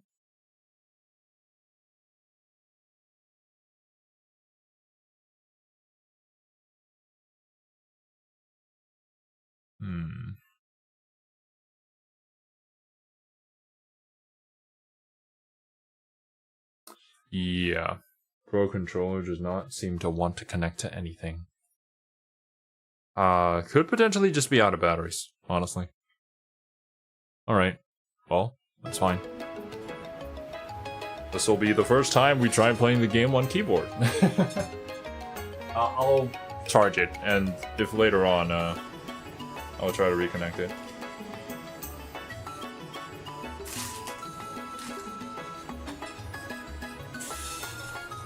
Alright.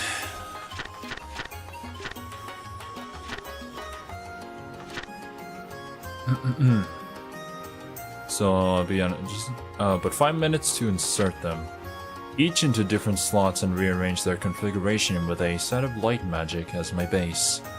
One by one, I replace each screw until finally the metallic panel is back in place. And as a feeling of calmness set in, I rolled back over in bed. It was at that time that a tall woman, appearing to be a maid, opened the door carrying a basin of hot water for the sink, with which guests could shave and wash their faces. After placing the small steaming tub on the table, the woman went quietly about her daily task of removing the bed linen. Finding myself shooed from my own bed, I reluctantly headed toward the basin, when just beyond the open door, I caught sight of 2 shadows cutting across the hallway in succession. "They're here," I heard myself mutter, as a low tone of my suppressed voice reached my ears. With only a bar of soap in hand, I remained unbelievably calm as I quickly shut and bolted the door. Then, pondering my next move, I stood still with my back pressed up against the wall. On the other side of the hardened clay wall, a brief clamor of fighting ensued. Fumbling with the chain attached to my hip pocket, I grabbed hold of the orbment I had adjusted just barely moments before. It was 2 bracers versus the 2 others I had seen moments ago. Throwing myself into the mix with the 2 men from the guild would definitely put us at an advantage from a numbers standpoint. However, when I turned again to face the door, the voice of self-doubt came percolating through my closed lips in the form of a distant mutter.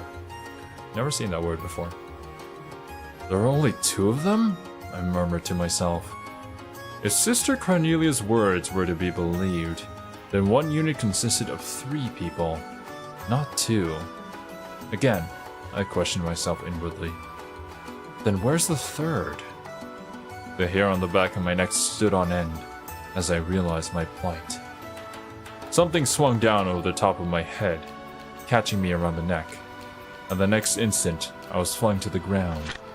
From the corner of my blurred and spotty vision came the inexplicable view of a woman with demonic bloodshot eyes standing over me, trying to wrench the very life out of me with every twist of the sheet she had wrapped tightly around my throat. Clutching my orbit in hand, I activated it and fired off a burst of magic while lying half asphyxiated on the wooden planks of the room floor. The destructive vortex of compressed air sliced deeply into my hip, but at the same time, caused the woman to double over before forcefully blowing her to another part of the room.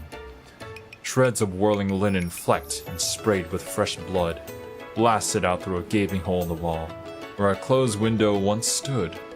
leaving nothing behind but shards of broken glass and a frame rent beyond all repair. Thought so.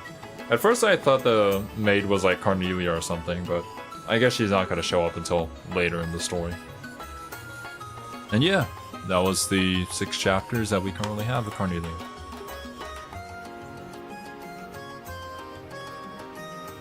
How many chapters are there in total?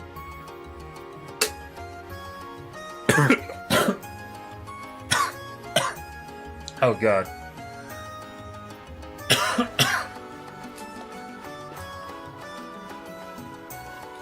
Don't worry, I'm not dead just yet. Oh. Maid Jaeger sounds badass. I kind of want to see that. 12 or 13, I think? Okay, then we're just halfway through the story. Right. How does one play on mouse and keyboard? Oh! I use the scroll wheel to go left and right. WASD, keyboard. Left click, okay. Left click. Menu. Menu. Menu.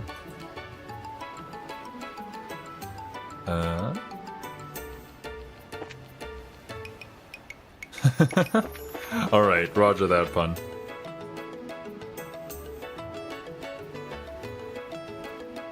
Actually, oh! Ah, I see. It wasn't my controller that was acting up. My Bluetooth connection is dead. Interesting.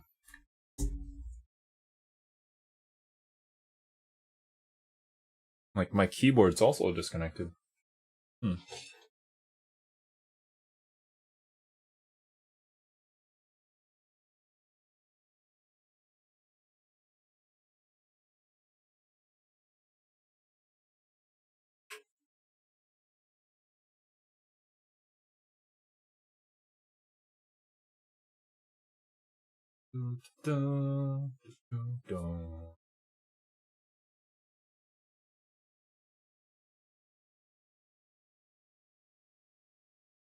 Both of them wireless? Yes. I do not like wires.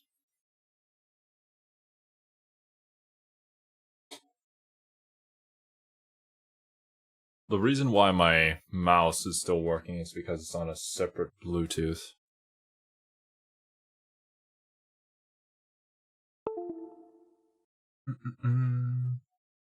Alright, I'm waiting for things to reconnect back again.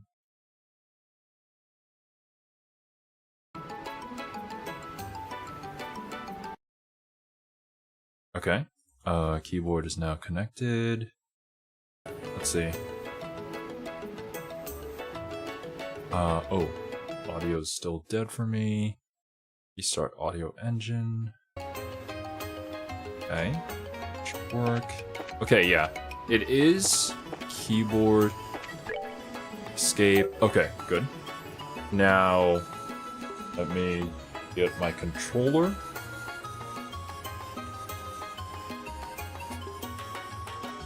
Then open up menu. Did I close the menu? Damn me. Why? Oh, okay. I can go through here.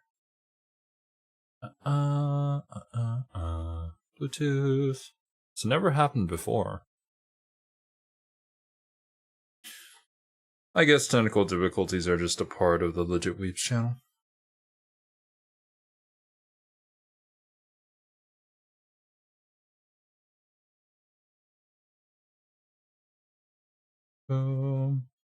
Alrighty. Pro controller. Device is ready to go. Let's see if this works. Okay, good. Everything is back to normal. Now that everything is done, we are going to quickly get through everything that we already saw at the very beginning of the stream. Not gonna lie, I was super into that book. I really need to see where the story ends. Controller alive? Thank goodness, man. Playing this on mouse and keyboard would be kind of a nightmare, if I'm to be honest.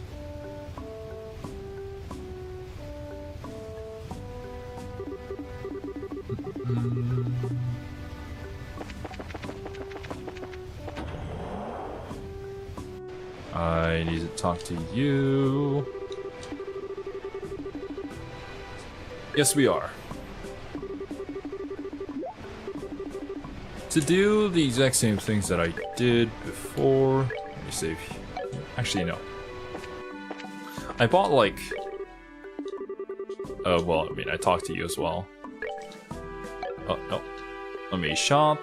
I bought 2 of these. Pretty good. For their cost. Talk to you. Okay, then we save here. And let's go. Back to this cutscene. Pretty lengthy one.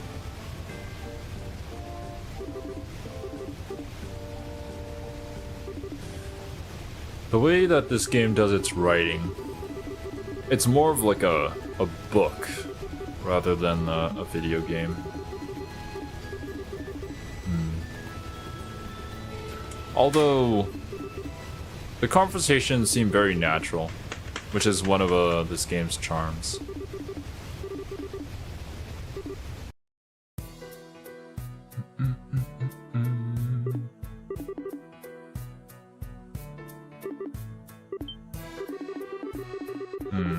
Whoever's following us in this tunnel, or like that strange feeling that Joshua got, probably gonna come to play later. So, I'm gonna like guess that there's monsters or something here. Because like obviously there was gonna be. Oh yeah, there it is. Let's try fighting it. Why not? What are you, dear sir? A turtle? A rock turtle. Jet tortoise. 800 HP. Weak to wind. It gives blue and black sepith. A reptilian monster that likes warm places, uses earth-based arts, weak against wind. It's unfortunate that we only have 2 party members now, but that's how it's always been, I suppose. Arts. Does anybody on our team currently have wind? I think you do. Should I be using that like right now though?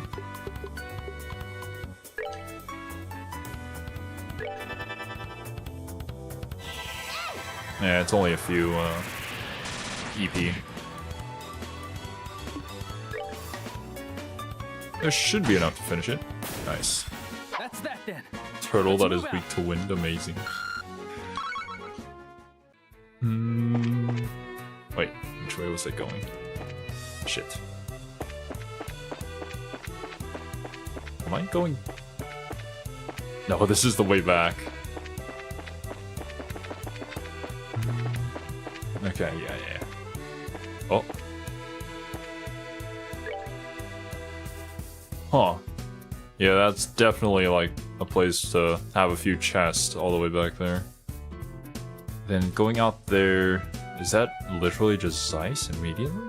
No, there's probably a highway past this too. That looks like some sort of earthworm. I don't know if I'd want to fight that. Imagine it getting its little tentacle things on you, man. Damp Crawler. 650 HP, not particularly weak against anything. Gives 12 wind and 9... What is that? Mirage? A larva monster living in the darkness spews sticky fluid to weaken its prey. No thank you, sir. You only have 650 HP, so I'll just smack you to death. All right. We rule. Joshua is 1 level behind.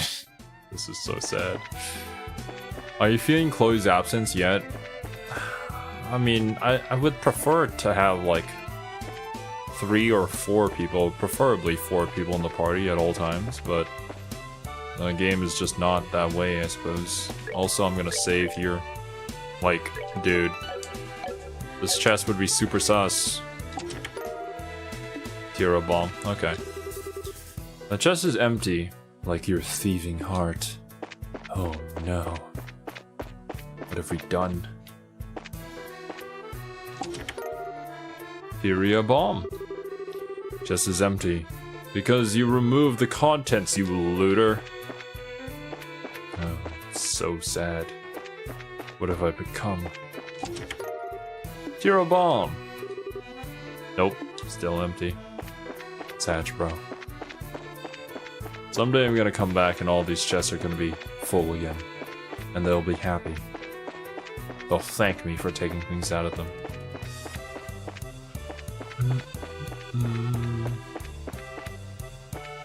Anything else? Oh. Yep. Another chest, another monster at the end here. Probably.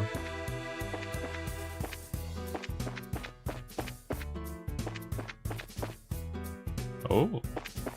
Is that some sort of like stingray?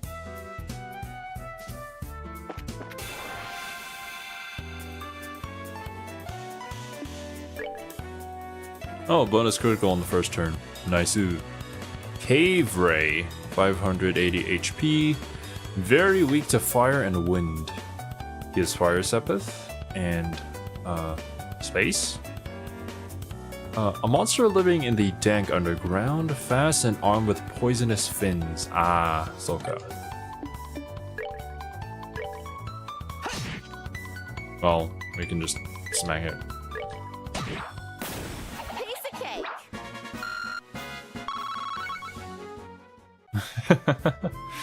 Yeah, right. Like, it's set to like 4, specifically you need 4 people. Yeah, more or less than that, it just feels bad, man. This is probably a trap. Death blow too, never mind. I'm gonna keep saying that it's a trap and eventually I'll be right.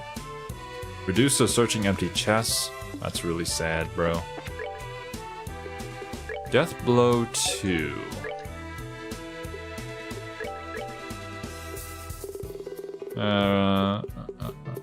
We have 3 of these already. 100% kills enemy if a course breaks. Yeah. If only we could use those on bosses. Otherwise, I don't really see any use for them. They're gonna be like my elixirs. I'll have 99 of them by the end of the game. Imagine if I did, and then like some sort of final dungeon or something. I just constantly keep equipping them. That might be kind of fun, actually. What even is that? Although I didn't mind throwing Asterion out of my party in BG3 at all. Not a fan of Asterion. I mean, to be fair, Shadowheart and Karlach are like some of the best. And I think even Gale is pretty funny. Have all of them at once for certain battles. Part of the reasons why I like Limbus. Oh, that's nice that you get to keep everybody in the party. Bubble Blower. Resistant to water, weak against fire and wind. A crustacean monster living in the darkness breathes hypnotic bubbles. Ah, so that's what you do. Gotcha. Let's attack. Now attack. And miss. Oh. Nice one, Joshua.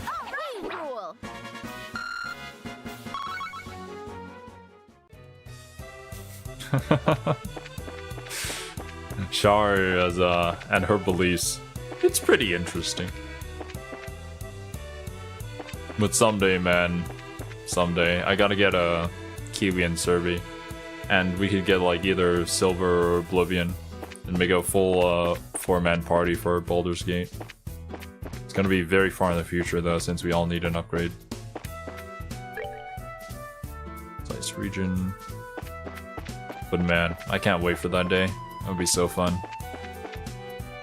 Hopefully Serby's gonna be willing though. She'd probably complain that like real D&D is much more fun.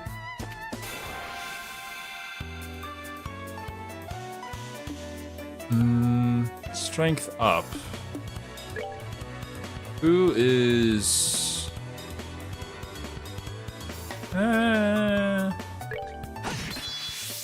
Nice.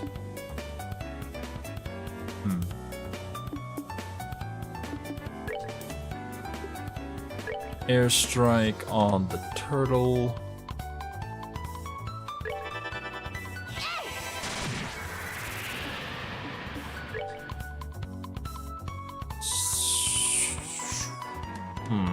Is this gonna be enough? Probably not.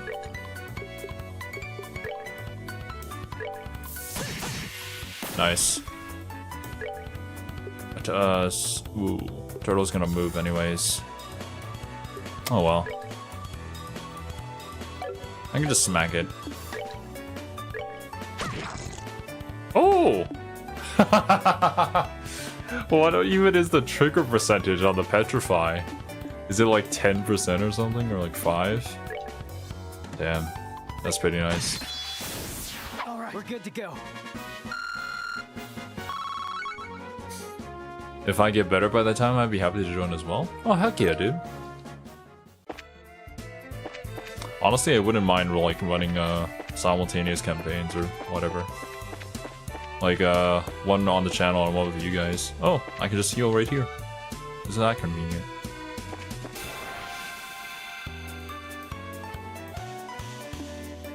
Because if we ever do that, I kind of want to play Dark Urge just for the content. You're not particularly weak. You kind of look disgusting though. I think, wait, Joshua, yeah, Joshua can reach you. Nice. One is critical, this should finish it off. And then we smack the turtle. Violence against turtles. Another Petrify, my god. That's that then. Let's move out.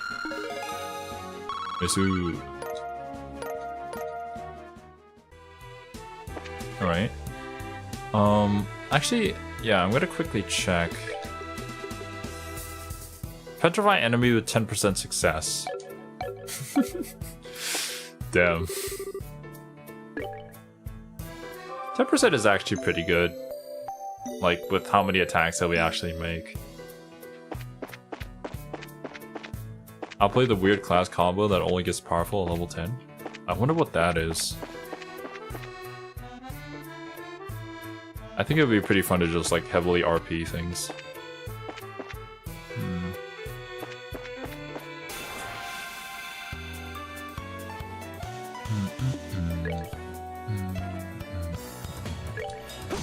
We'll leave the turtle for later. Why not?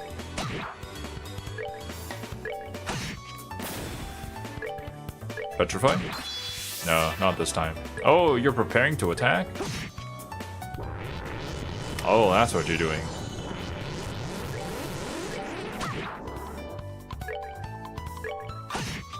Well, that saved you from one blow. Maybe the turtles will always prioritize that move, so I can leave them for later. Rather get rid of the things that are trying to attack me. We already learned this from XCOM. I really gotta get off my ass and actually like finish customizing everybody's characters for the XCOM XCOM campaign.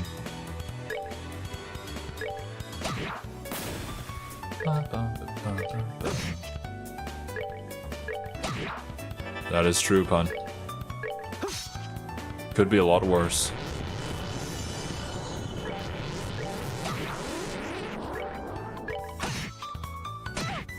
Yeah, maybe not. Don't miss, Joshua.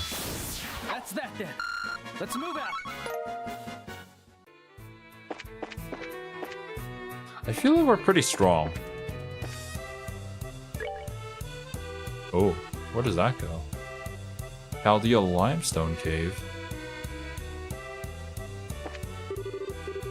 North Limestone Cave. Warning, beware of monsters. Should I go down this path? I feel like this is something I'm gonna have to return to for a quest, and maybe going down it now might not be very beneficial. Until I, you know, accept said quest. What do we do here? Also, I'm just gonna quickly run back in the meantime and heal up. Like, why not?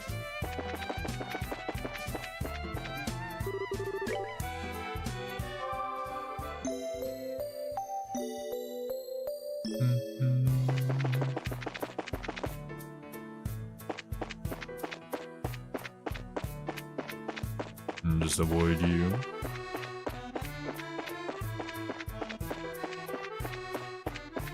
Yeah. I'll leave it for later. It's not where we're trying to head right now. Which way are you facing? So.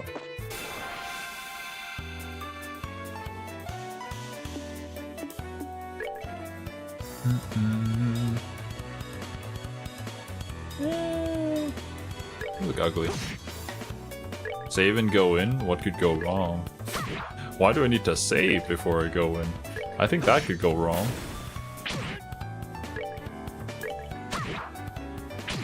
Oh, you're a fast one, ain't you? That's that then. Let's move out.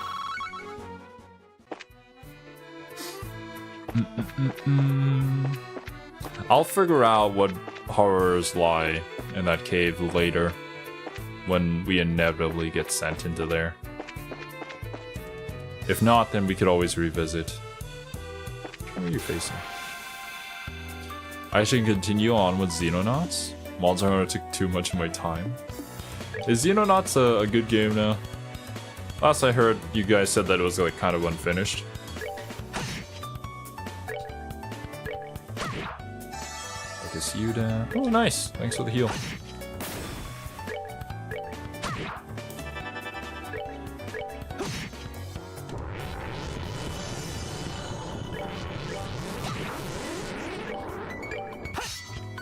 Damn, Joshua.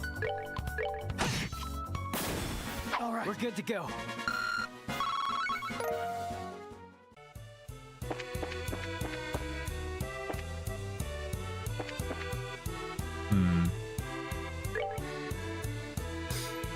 Had Xenonauts 2, Pinus is saying that. Xenonauts 1 is good. Xeno 2 is unfinished. Okay, gotcha. So if I ever wanted to try that, I'd just play 1 instead. I mean, that would make sense from like a standpoint, but you know, it could be one of those games like XCOM 2 where I can actually play 2 without having played any of the previous games.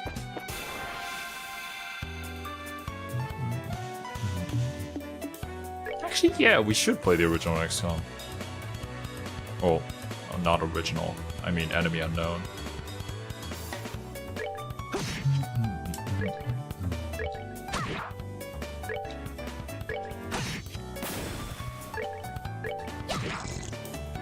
Oh, nice.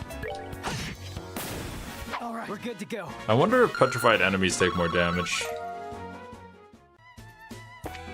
Don't think so, though. Original XCOM very playable today through Open XCOM? I mean, we could. I remember watching somebody play through the original XCOM as a kid. I didn't really know what it was, but it looked kind of fun. At least that's what my kid self thought.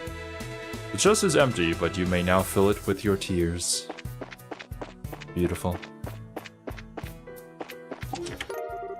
Celestial Bomb. Aha! You again. Have we met before?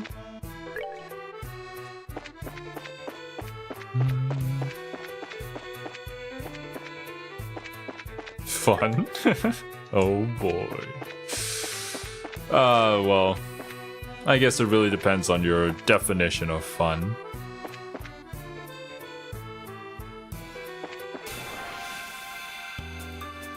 Because, like, if the systems work, then I think it would be fine to, like, try it out.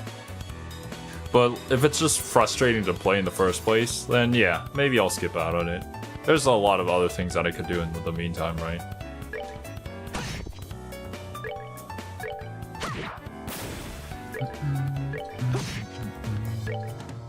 Petrify, nope. Oh, he resisted the petrify, I think.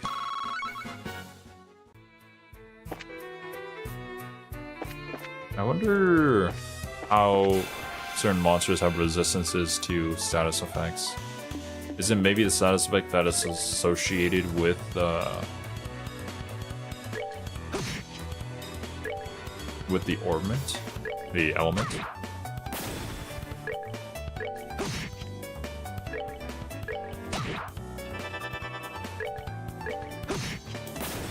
All right, we're good to go.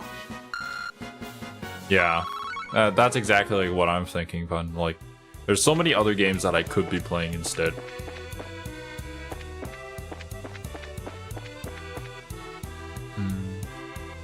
It's just a matter of finding the things that I would enjoy playing and things that people would enjoy watching. I've got to hurry. Huh? Someone's coming this way. Oh!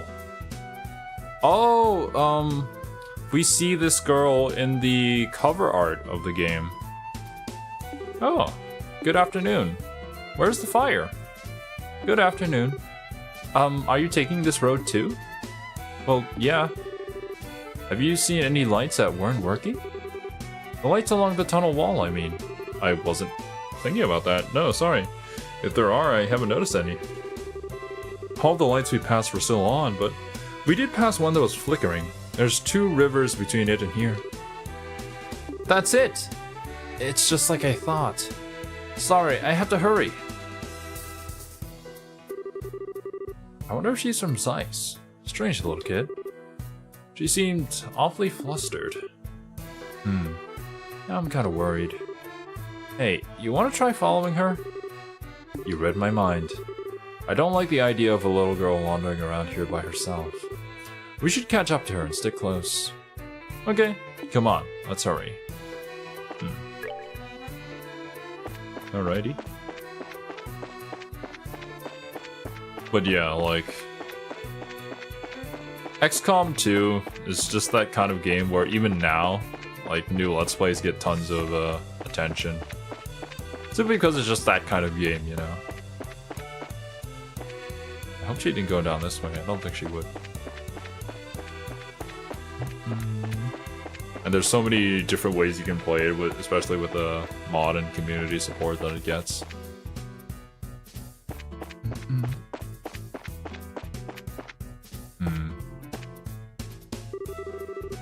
She's local, she'd know not to. Only idiots would go down that road.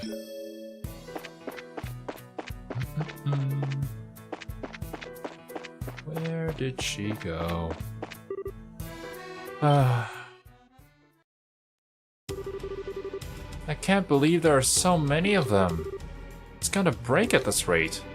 Maybe this... Oh my god! This reminds me of that little girl from Anonymous Code. She just breaks out the bazooka. Bearing set. Angle of elevation, 20 degrees. Orbital compression at 30%. Go! Oh, well, that missed. If you come any closer, then it won't miss next time. I mean it. I don't think they understand. Oops. I think that might have made them angrier. Ah, no! Hey, I remember you. We can talk later. Get back! We gotta get rid of these things first. So, was the miss intentional? Or did she just miss? Also, like, I don't think the monsters can be reasoned with, can they? Maybe she's just a very nice person. When does the channeling finish? Much later. I'm gonna aim it much closer to us then. How about like right here?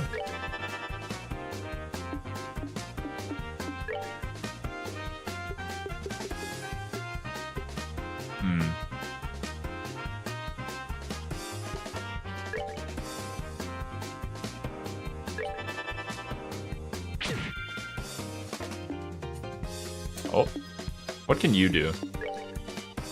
Smoke cannon, 30 points. It's an area attack. Attack set. Hits enemies with a smoke screen. Blind. That could be really good. It's a status effect. S-crafts. A wild fusillade of rounds fired at enemies. That'd be kind of cool to see.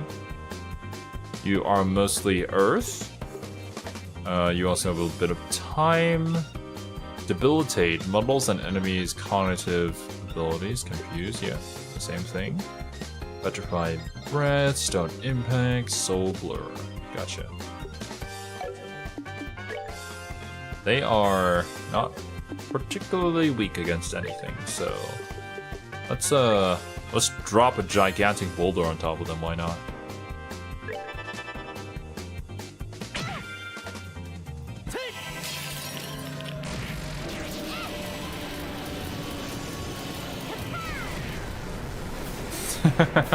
Perfect aim. We did it! Oh, she's only level 18. I guess that's the level that we're supposed to be around, like right now. That was scary. Thank you very much. Thought it was a goner for sure. Well, the important thing is that you're safe. But you really should be more careful. Storing up monsters is a surefire way to get yourself eaten. But if I'd left them alone, they probably would have broken that light. Speaking of which, why would those things go after the lights anyway? Don't they do the same thing when the highway lights are switched out? The septium in those circuits is the monster's favorite food. The highway lights work to keep monsters away, but when they stop working, they have the exact opposite effect. That's kind of funny. I get it. Still, you shouldn't mess with stuff like that. Septium might be their favorite food, but little girls probably rank a close second. Oh, I'm sorry. Go easy there. Giving her nightmares and saying don't do that isn't exactly gonna score you any points. Also, who in the world sent this tiny child with a gun to come in and replace a light in a monster-infested tunnel? Like, I feel like there was a lack of judgment here. Or maybe they just really, really trust in her abilities. Don't be such a wet blanket. Anyway, my name's Estelle. And I'm Joshua. We're bracers, affiliated with the guild. Oh, so that's why you're so tough. I'm... Tita?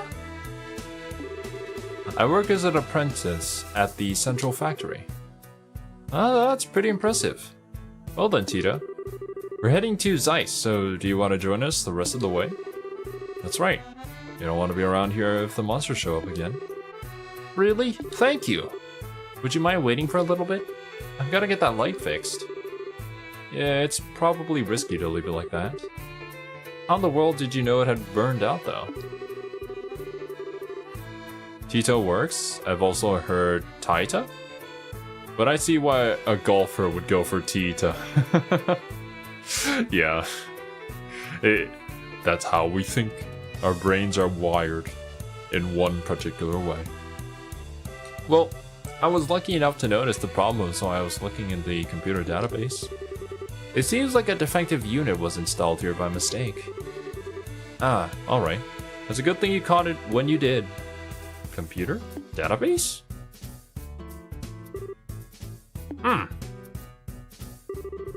Okay, that should do it. Sorry it took so long. Wow, color impressed.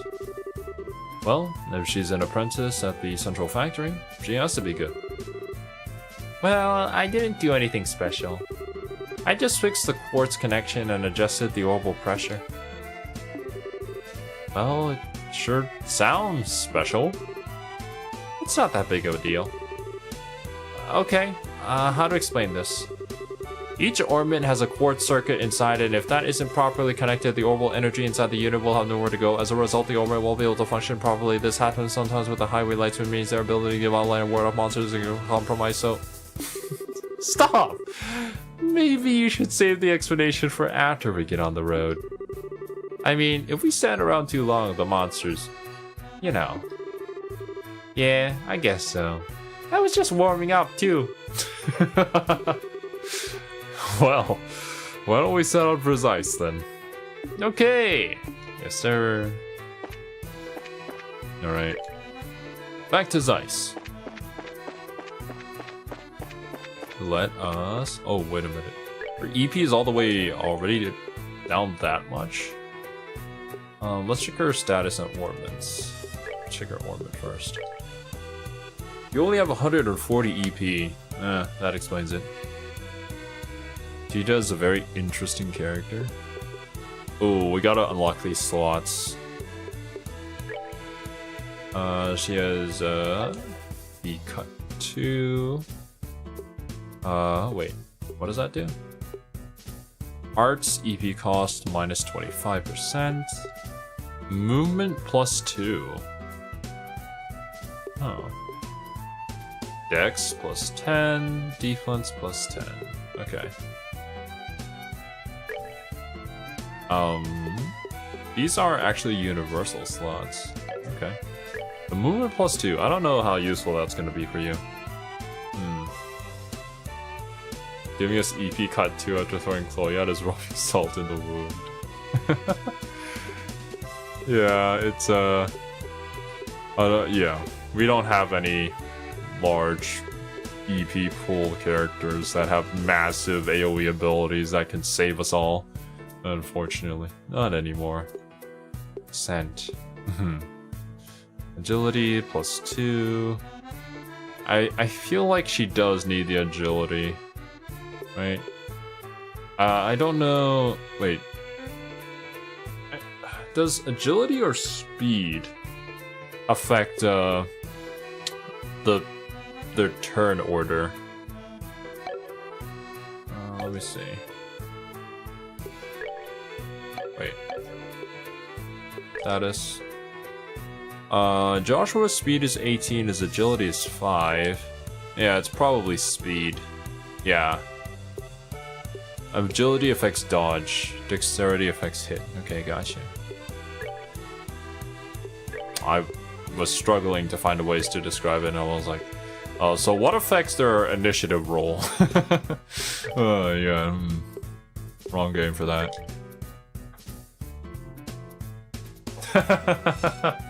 I can see why you'd mix those up, you know. Every single time when somebody typed LOL, you gotta remind yourself, yeah, we're not talking about League of Legends.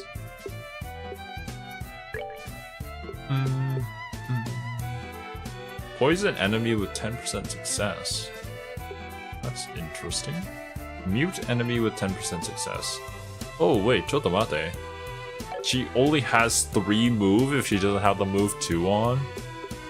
It's kind of a yikes if she needs to actually get to somewhere. Defense. We cast Age of Empires at them. They die of confusion. They do not know how to play. Strength plus 5. This would get rid of all of our earth moves, though. Thinking about this, we could, honestly, until we unlock more of her slots, I think I should just leave her like this. But if Tita's gonna do all the earth moves, I could just have her go full earth, and then we could have Estelle switch out and specialize in something else. Because right now, she also has all the earth moves. I can instead put the fire on her. Because Joshua... Joshua does have fire. Yeah, we could mix things up. I do think having the move 2 is kind of important though. Yeah. Tita is your only character with an AoE basic attack. Having her in the right spot might be important. Yeah, exactly. I'll keep her like this for now. We should be strong enough to get through whatever content that we face. And then we'll optimize things later on, if need be. I should probably fight.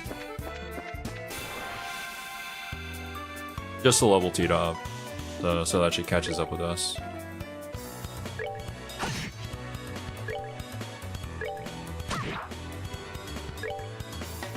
Bruh.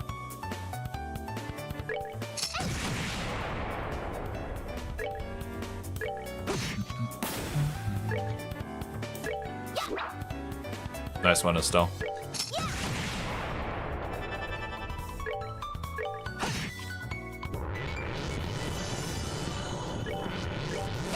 Well, I mean, now that we have 3 people, farming should be like a cinch here. All right, we're good to go. She is pretty squishy, but if she can do like that 250-ish splash damage onto like 2 or 3 enemies, that's some massive amounts of damage.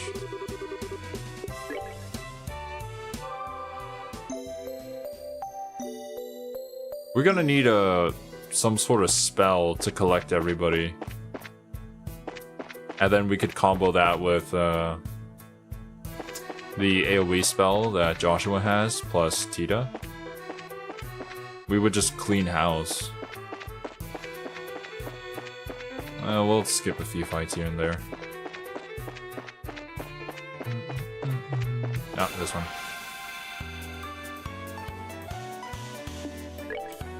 Let's get rid of the Ray first. Ray's kind of annoying if it gets to go.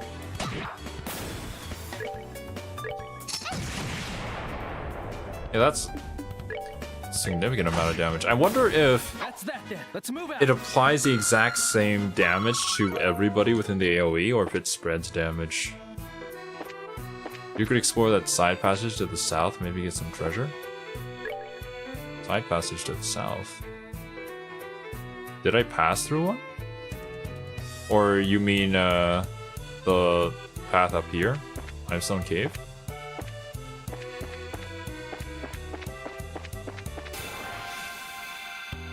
No, to your east now. I think we already went down that way. Yeah, I know it's north.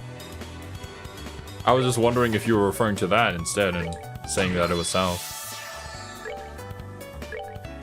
Because we had already gone down to the path on the east. Ah, yeah, probably.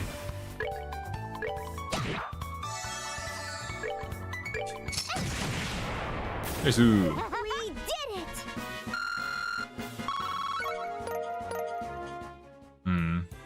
Actually, farming the Sepith is probably a good idea. We're gonna need that to unlock things for Tita. Yeah, we already went down that way. Come here.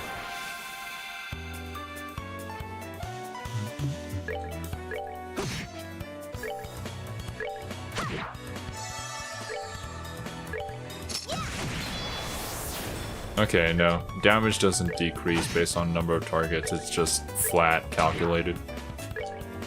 Scary.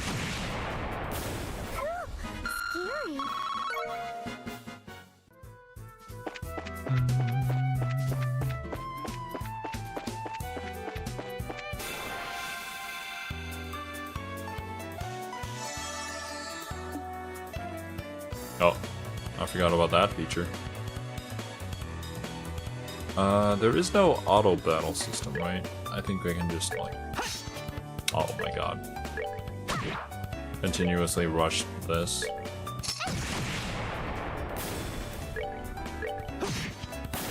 That's that. Let's move out.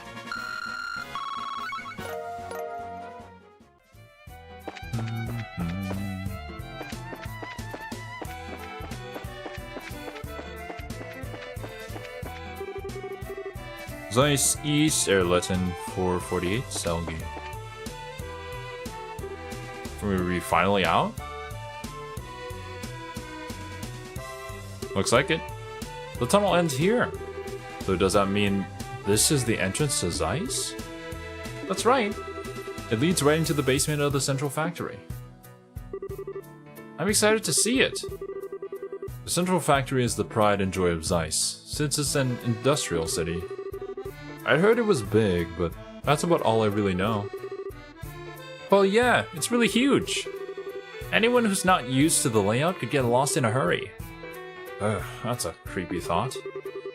I'm beginning to worry whether or not we'll really be able to make it to the guild. The way out to the city is up on the first floor. I'll show you how to get there. Thanks. Well, let's go in. What's up, my dude? Rudy? Okay, that makes 8 cans. Check and double check. Let's check in on the factory.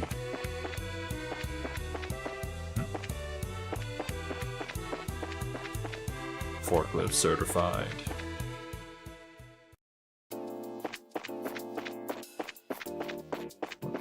This seems like so like some screenshots I've seen of Final Fantasy VII. Is that an elevator? Looks like it. Oh. Okay, what's this room? This is an elevator. It can take us from the basement to the roof. Can't say I've ever seen one of these outside of the mines. And this one seems super high tech.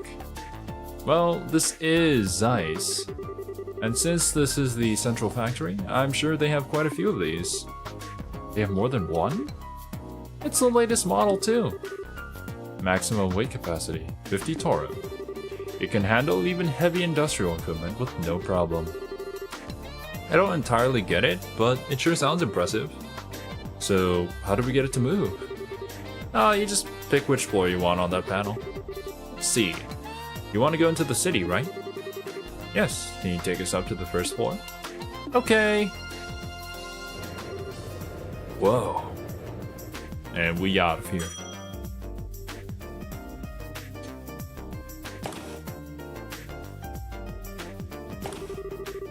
Check out the size of this place. This is the central factory's main floor. It's where the reception desk and consumer maintenance windows are. I see. So we can get out to town from here. Oh, Tita. Miss Hazel? She does not have a portrait. Miss Hazel? There you are. Supervisor Travis has been looking for you. He'd like for you to go straight to the operations room. Oh, okay. I will. Uh-oh. Sounds urgent. Thank you for showing us around. It's no big deal.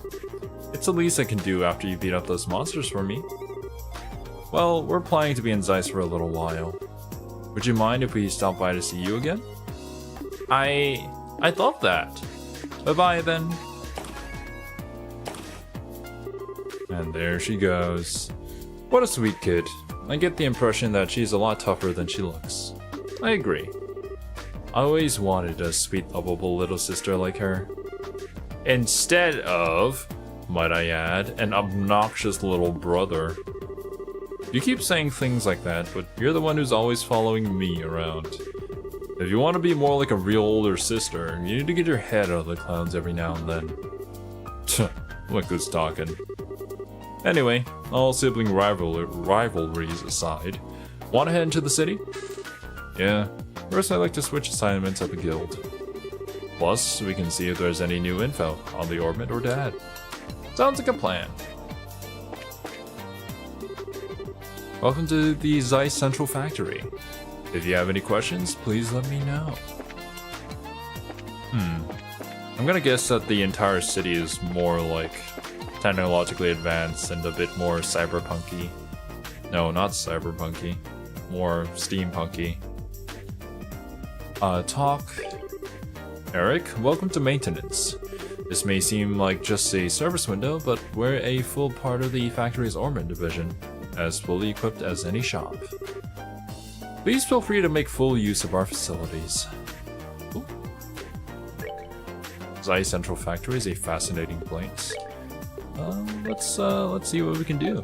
I mean, I'm already unlocked all of these for everybody, and our girl left the party before we could do anything for her.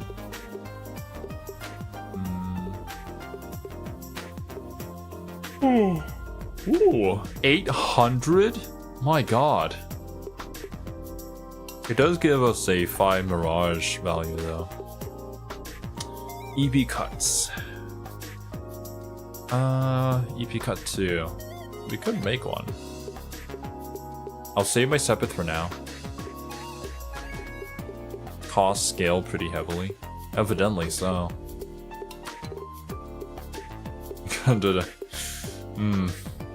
Prevent enemy arts with 50% success.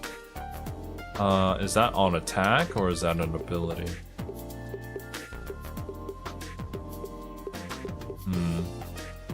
Evade 3, agility plus 3 is 800. Roger that, bun. No worries, I won't be doing anything here just yet. I think I'm gonna save. So that I know what's going on first. Huh, this looks like an interesting place. For whatever reason, this front part kind of reminds me of the church in Fire Force, if any of you guys have seen that anime. I don't remember if it looks like this, but I think it kind of does, in my memory at least. Brian, you look like you've been working hard. How about a nice cold drink? What do you got? Azalea Rose, heals 500, cures KO. Already have that. 100, 250. Yeah, it's just good cost. 250, 300, cures Petrify, cures Confuse, cures Blind. 250. That only heals for 100. Yeah, I don't know about that one. Oh. Irene, welcome! I have all kinds of beautiful flowers. Bear Claw. Ah, yeah. That was the thing that we had for the other quest. We need, we need a Bear Claw to make flowery soda and floral jelly. Looks similar, less tacky though. Yeah. I suppose my memory hasn't failed me just yet.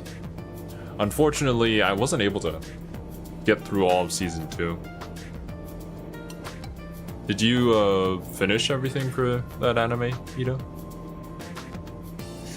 I don't really know what it was, but no. I know exactly what it was. I got so annoyed at the fan service moments. Like, I appreciate it, fan service, but goddamn. It was just so much. Mother, there are enough flowers on the veranda. Stop it. Stop buying things. I'd love to plant these on the veranda, but I'm afraid the colors might clash. Oh no. Oh my god. Oh, what's this? There's an escalator out here leading up to the factory. That's pretty cool. Some kind of moving staircase. It is a really long climb, so I guess it wouldn't be tough without it. Yeah, but to have the whole thing moving underneath you? This place has been full of surprises ever since we got here. No kidding. Bruh. I dropped a lot of anime, Zero, not due to them being bad, just not having time to finish it. Sad, bro. Understandable, though. I do have quite a few that I dropped, but 100% of them is usually because I thought they sucked. Gerald? Oh my god! How did you come from 3 houses and now you're working as a receptionist at the airliner? The airliner Cecilia is currently in port, having just arrived from the west. All passengers en route to the Grand Seoul region, please proceed to the gates. Soka. The station also looks a lot more high-tech than the other ones. Oh, what is that? Oh, it's a cat! Anthony! Meow! Antonio. Airship arrivals and departures to ground salts of ruin. Dangerous combustible objects prohibited. I would hope so. Ooh. Bartholomew. Docking is a go. Time for final liftoff check. Okay. Someday we're gonna use these. In like actual travel that's not like story based.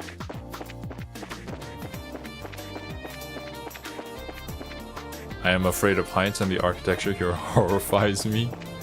I am afraid of heights as well. So no worries, you're not alone there. Gary? That's incredible.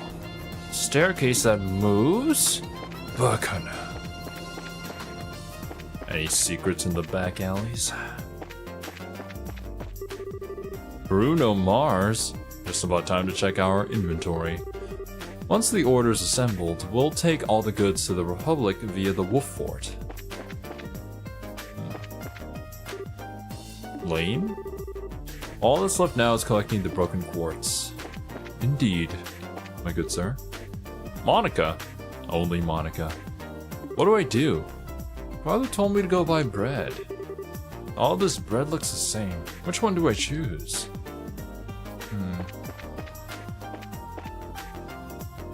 Bruno's a good man. He does not have any Mars bars for you. I don't know. Only good people have Mars bars, don't they? To be fair, I've never had a Mars bar. Oh, wait a minute. Oh yeah, I'm buying this. Thank you. Thank you. Woolly knit hat. Defense +3. Great gift for a young girl. Are they suggesting I buy this for Tita? Alicia would be mad if you just said that all bread is the same. It's buy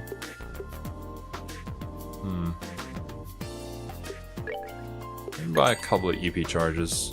Why not? I don't want to spend too much money until we get to an equipment upgrade store. Yeah, okay. Oh, wrong one. Let's read the news. Oh, no. Ooh. Issue number 6. Ruin Mayor arrested. A sudden arrest. Yesterday afternoon, Ruin's Mayor Morris Dalmore, 48, was arrested by the Royal Guard on suspicion of arson and intent to commit other crimes. His steward, Gilbert Stein, 25, was arrested on the same charges. Both are in the custody of the Intelligence Division and have been transferred to Leiston Fortress. Yeah, unfortunately we did miss quite a few of these. A horrifying rampage by the incumbent mayor. Mayor Dalmore is suspected of ordering the arson carried out on the Mercia orphanage and plotting the theft of the donations as well. Although those responsible for committing the acts have not yet been caught, the mayor's steward Gilbert was seized at the scene, suggesting his involvement. Marcel aids in arrest. Mayor Dalmore abruptly fled his residence during questioning by the Bracer Guild and attempted to flee down the Rubine River in his personal yacht. The Bracers reacted quickly and alerted the Royal Guard. Oh man, that scene was actually crazy. Estelle literally deflected bullets with her staff. Who rushed to the scene in the high-speed cruiser Arcel and used its hull as a barrier to thwart the escape. After his apprehension, the suspect appeared to have a temporary lapse of memory, possibly due to shock, but has since regained his composure. What motivated such a despicable act?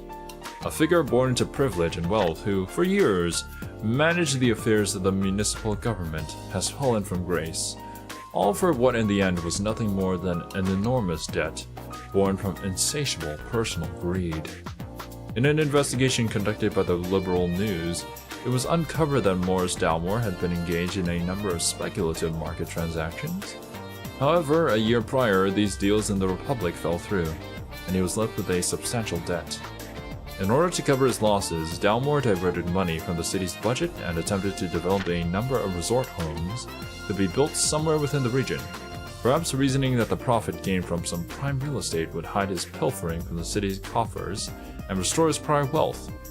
Unfortunately, the key to his plan, the Mercia Orphanage, declined an offer to sell the land upon which it stood. The desperate suspect then resorted to arson and slipped into a heinous spree of crime. Ruin awaits a speedy election. Here we go. With the incumbent mayor under arrest and incapable of fulfilling his duties, Ruin's succeeding municipal government is expected to endure an extended period of confusion. However, through the abolishment of the aristocracy and simultaneous enactment of royal charter, in an instance such as this one, the law stipulates that an election must be held at the earliest possible date and a new mayor selected. Therefore, in the interest of public stability, a prompt and non-partisan election is awaited by all. School play issue? Sad, bro. Technology. The Orbital Calculator.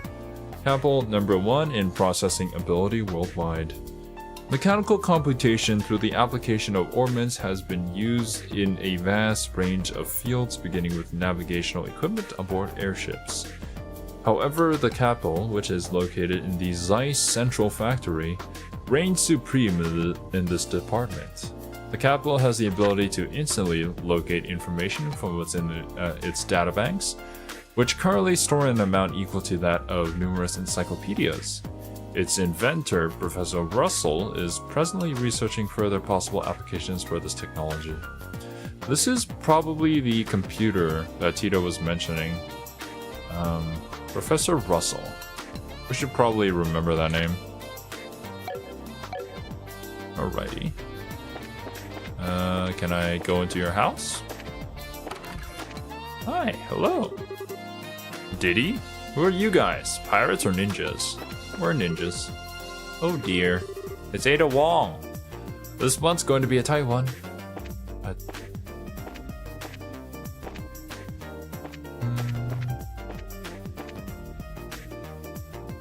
Why do you even ask if you can go into someone's house? True. I should just barge in. What is your name? No less? Your parents didn't like you, did they? The balance is all off again. Maybe if I move that can on the left a little more? What are you doing? Okay. This is... that's a Bracer Guild. We have various shops, a church, Reader Roadway, Trap Playgrounds. Okay. This is Stain Arms and Guards. I'ma save.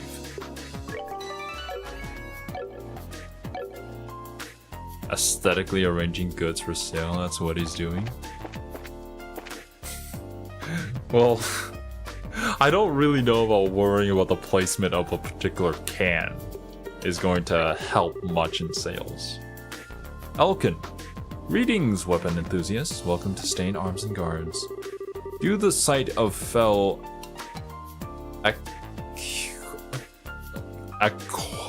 accoutrements make your palms sweaty? Yeah, whatever that word was. Anyways, we'll shop here. We cater to the violently inclined. Jesus. What is this game? Who wrote this game? As soon as something sells, he'll have to rearrange the cans. That's a yikes for me, bro. Okay. We have the Hex Staff. Spike Rod does a significant damage boost if I buy this.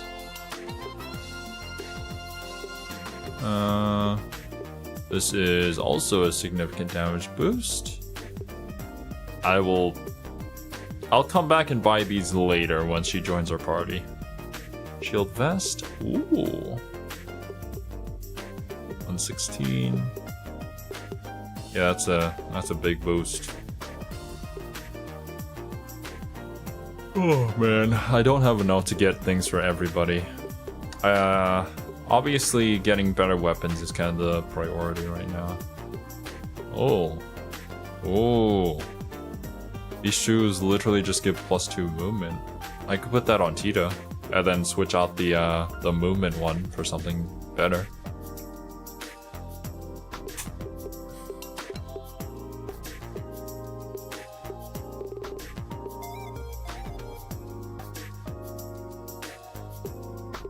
Just a random work jumpsuit in here?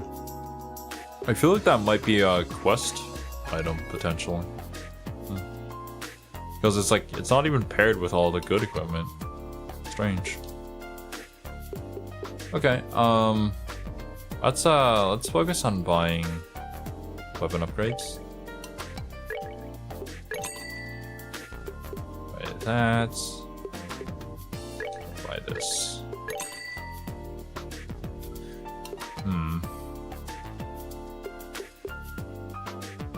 The metal jacket. Actually, for now, I'll save this until I start struggling. Don't want to spend all of our money in case I need to actually make a purchase. Spike rod. Okay.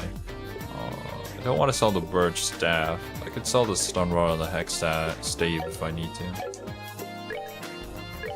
Ace lords, you have so many knives, man.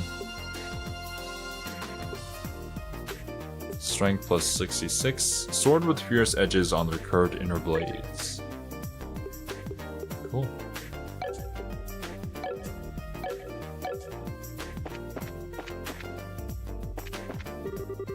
Wong. Decisions. Do we want a balanced general use weapon, or do we want an ace in the hole cannon? I ought to just buy both and stop wasting time worrying. Spend all your money. One would think Joshua had an unhealthy obsession with knives. That's how all rogues are, apparently. Just can't get enough. What is this? Bar. Randall. Ah, home at last. Yeah, I just got back from a little trip to Ruin.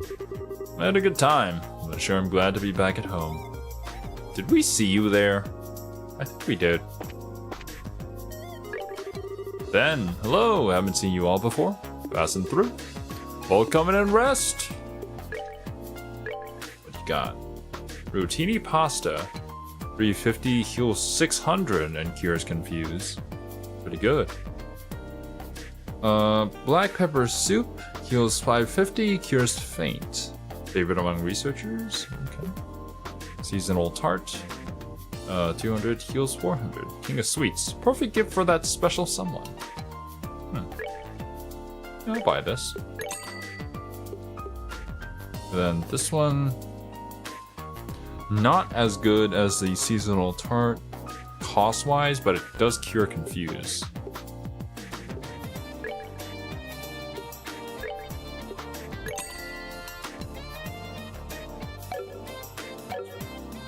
There's a lot of characters you can meet several times if you pay attention to names and what they're up to. I think that's cool. I watched a video about like what dungeon masters can learn from Baldur's Gate 3, and they talked about how inconsequential NPCs should become recurring characters in any good D&D campaign, because it just makes the world feel much more alive when that one random guy who showed up at the beginning of your journey was like over there in the bar, in the corner of the bar or something like that. It's just nice. Neat little detail. Ursus. Seems like this soup can help you concentrate, but I wonder if it really does anything. I mean, it's water, bouillon, vegetables, and pepper. Yeah. I don't know what that is, but okay. Anything up here? Nope.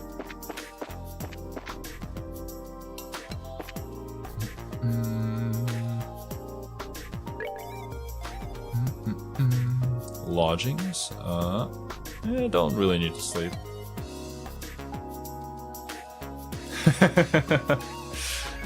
Yeah. That is the way of the NPC that people just randomly fall in love with. Let me just walk into your house and talk to you. Rutherford, I just got back from Ruin. I heard that the Arcel was seen flying around Ruin. It's a shame. If I had stayed a little longer, I bet I could have seen it myself. My family just returned from a trip to Ruin, but they had a wonderful time. I wish Mom had come with us on our trip to Ruin, but it was no use. She's got this phobia about airships. Damn, sad bro.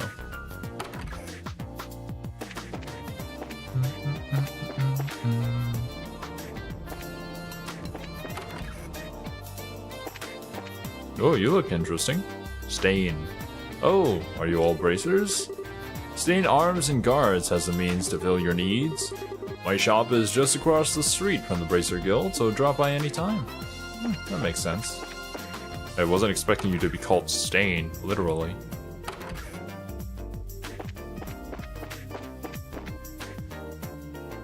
Got 2 beds in here.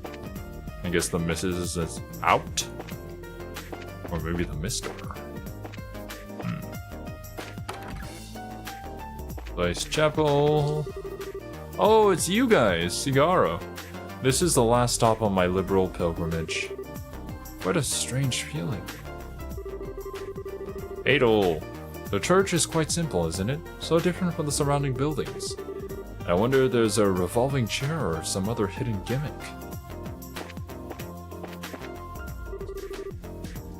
Welcome to the Septian Church. Please approach and pray. Your sister, Kiara. Unfortunately, you are not a chicken. Nor are you Sister Cornelia. There's no other reason to call the shop Stains, Arms, and Guards. It could be your last name. You never know. Thinking about it, yeah, it's like, kind of the only reason. Unless it was like the name of the road or something. Father Vixen, welcome to the Septian Church. I'm here to help you with anything, spiritual or mundane. Yes. She used to work as a shrine maiden in Japan? Ah, I never knew this.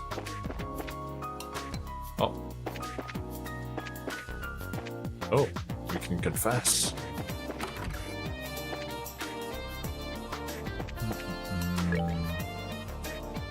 We've walked into that house.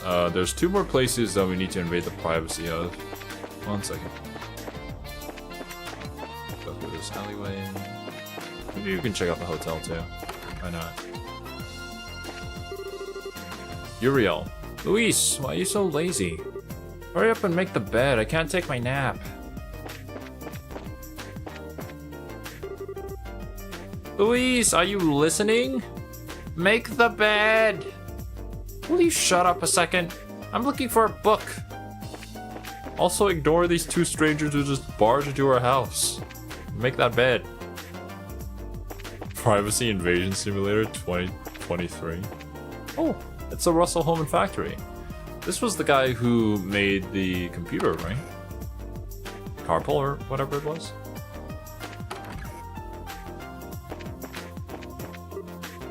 Professor Russell. Looks like the problems.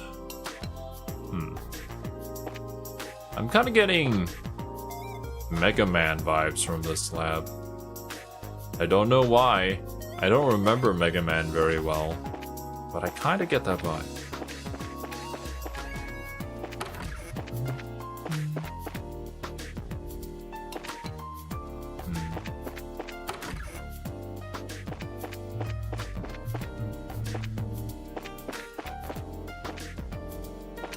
Loud and energetic girl like Estelle invading his home. The man is a visionary. He needs his concentration. And he has that in spades, apparently. And also this bunny.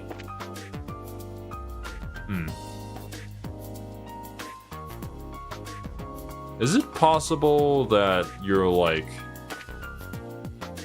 Tita's grandfather?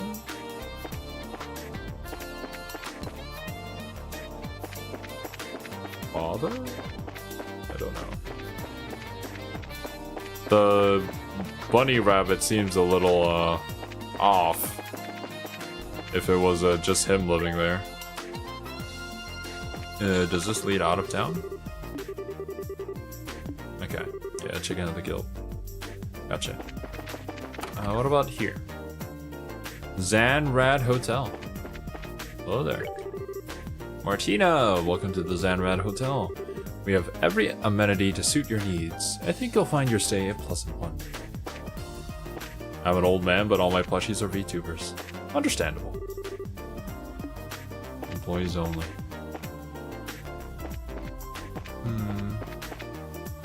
Look, if it's just a bunny rabbit doll, then I'd probably think that you have like a younger person living there as well. But if it's a bunny girl, then I will nod in improvement. Okay, sheets are done. Let's stock the room amenities. Stock them, I say! Lots of stuff still to do. Time to unleash the fury, Emma. I'm glad that you're very gung-ho about your work.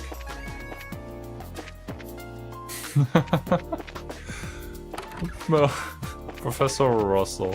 He follows all the base VTubers.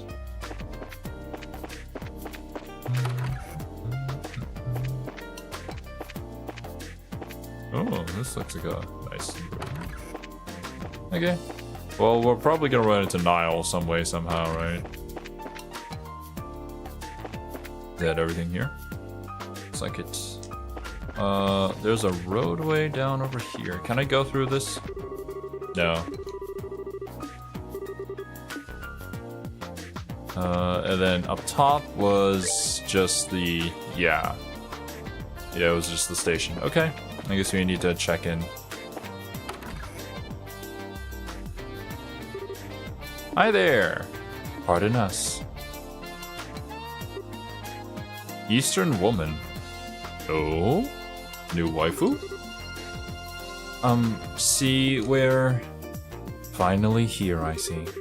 Estelle, Joshua, welcome to Zeiss. Huh? You know us? I've already been briefed of your arrival from one Jean at the ruined branch. A girl with chestnut hair tied in twin ponytails, and a boy with black hair and amber eyes. That is you, is it not? Okay. My name is... Kilika? Kilika? Kill the kill? Zeiss welcomes your service. It's a pleasure to make your acquaintance. Oh, same here. The pleasure is ours. I know you've only just arrived, but I like to proceed with the formalities of changing your affiliation. Got it right first time? Kilika? Something like that, maybe. If you'll just sign these documents. Okay. Estelle and Joshua signed the assignment change forms. That should do it. You're both now affiliates of the Zeiss Regional Guild. There are no urgent matters that must be seen to currently. You're free to check the bulletin board and work at your own pace. That's kind of disappointing, but hey, a little peace and quiet can be a good thing. Alright, I had a question to ask. About Cassius, correct? She can read minds! Did Jean tell you about him too? The whole sordid matter. I'm sorry to have to say that Cassius is not currently in the Zeiss region. He only stops in every few months or so. Figures. That just leaves Gransel, or maybe... I believe I might be able to provide you with a lead in another matter. Please take this. Factory Chief. What's this? It is a letter of introduction to the head of the central factory, one Mr. Murdoch. He is basically like the mayor of the Zeiss region.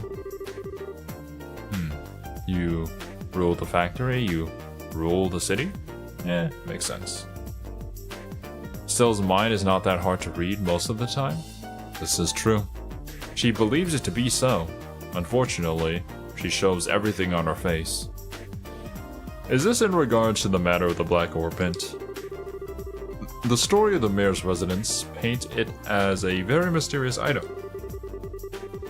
I'd suggest that you consult with the factory chief and see what he has to say. Wow, you've really got this all planned out. Do you have some kind of superpower, Kilika? My business is to provide support for bracers, such as yourselves. I simply decipher the intelligence that's provided and pass it on, as the mandates of my job require. Wow! We really appreciate your assistance. Think nothing of it. I trust that you will return to us, assist us, should a major incident occur. You can count on us when the time comes. Well, do you want to go ahead and see the factory chief? Sounds good to me. Professional? Yeah, very professional about our work.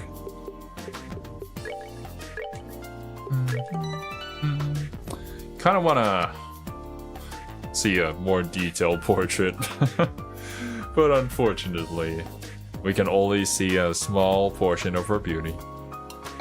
Check notice board? Yeah, we can check that.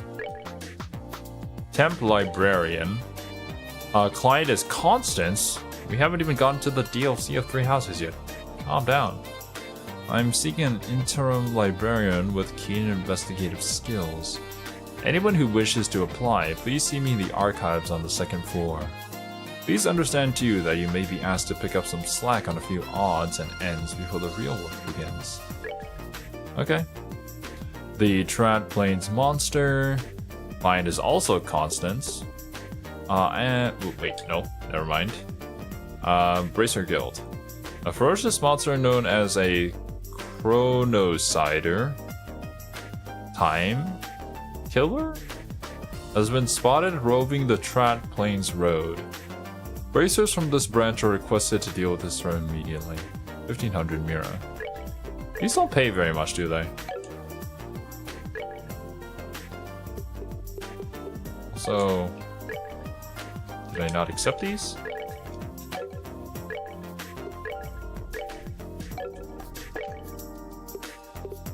Oh no, I'm on the wrong page. There it is. Made arrangements in Zeiss to speak to the factory chief. Yeah.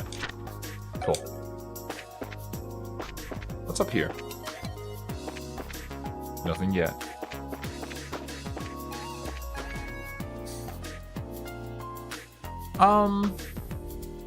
We'll wait to see it later, Pun.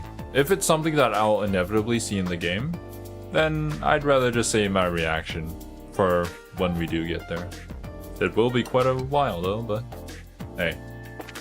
That just builds up the anticipation, does it not? Save. But yeah, that's gonna do it for today's stream, my dudes. Oh, thank you guys so much for hanging out with me, and I hope you guys enjoyed your time here. I'm gonna go get some sleep and rest up my voice. That was a lot of reading. I hope you all have a wonderful day or night, wherever you are in the world, and I'll catch you in the next one. Later, dudes.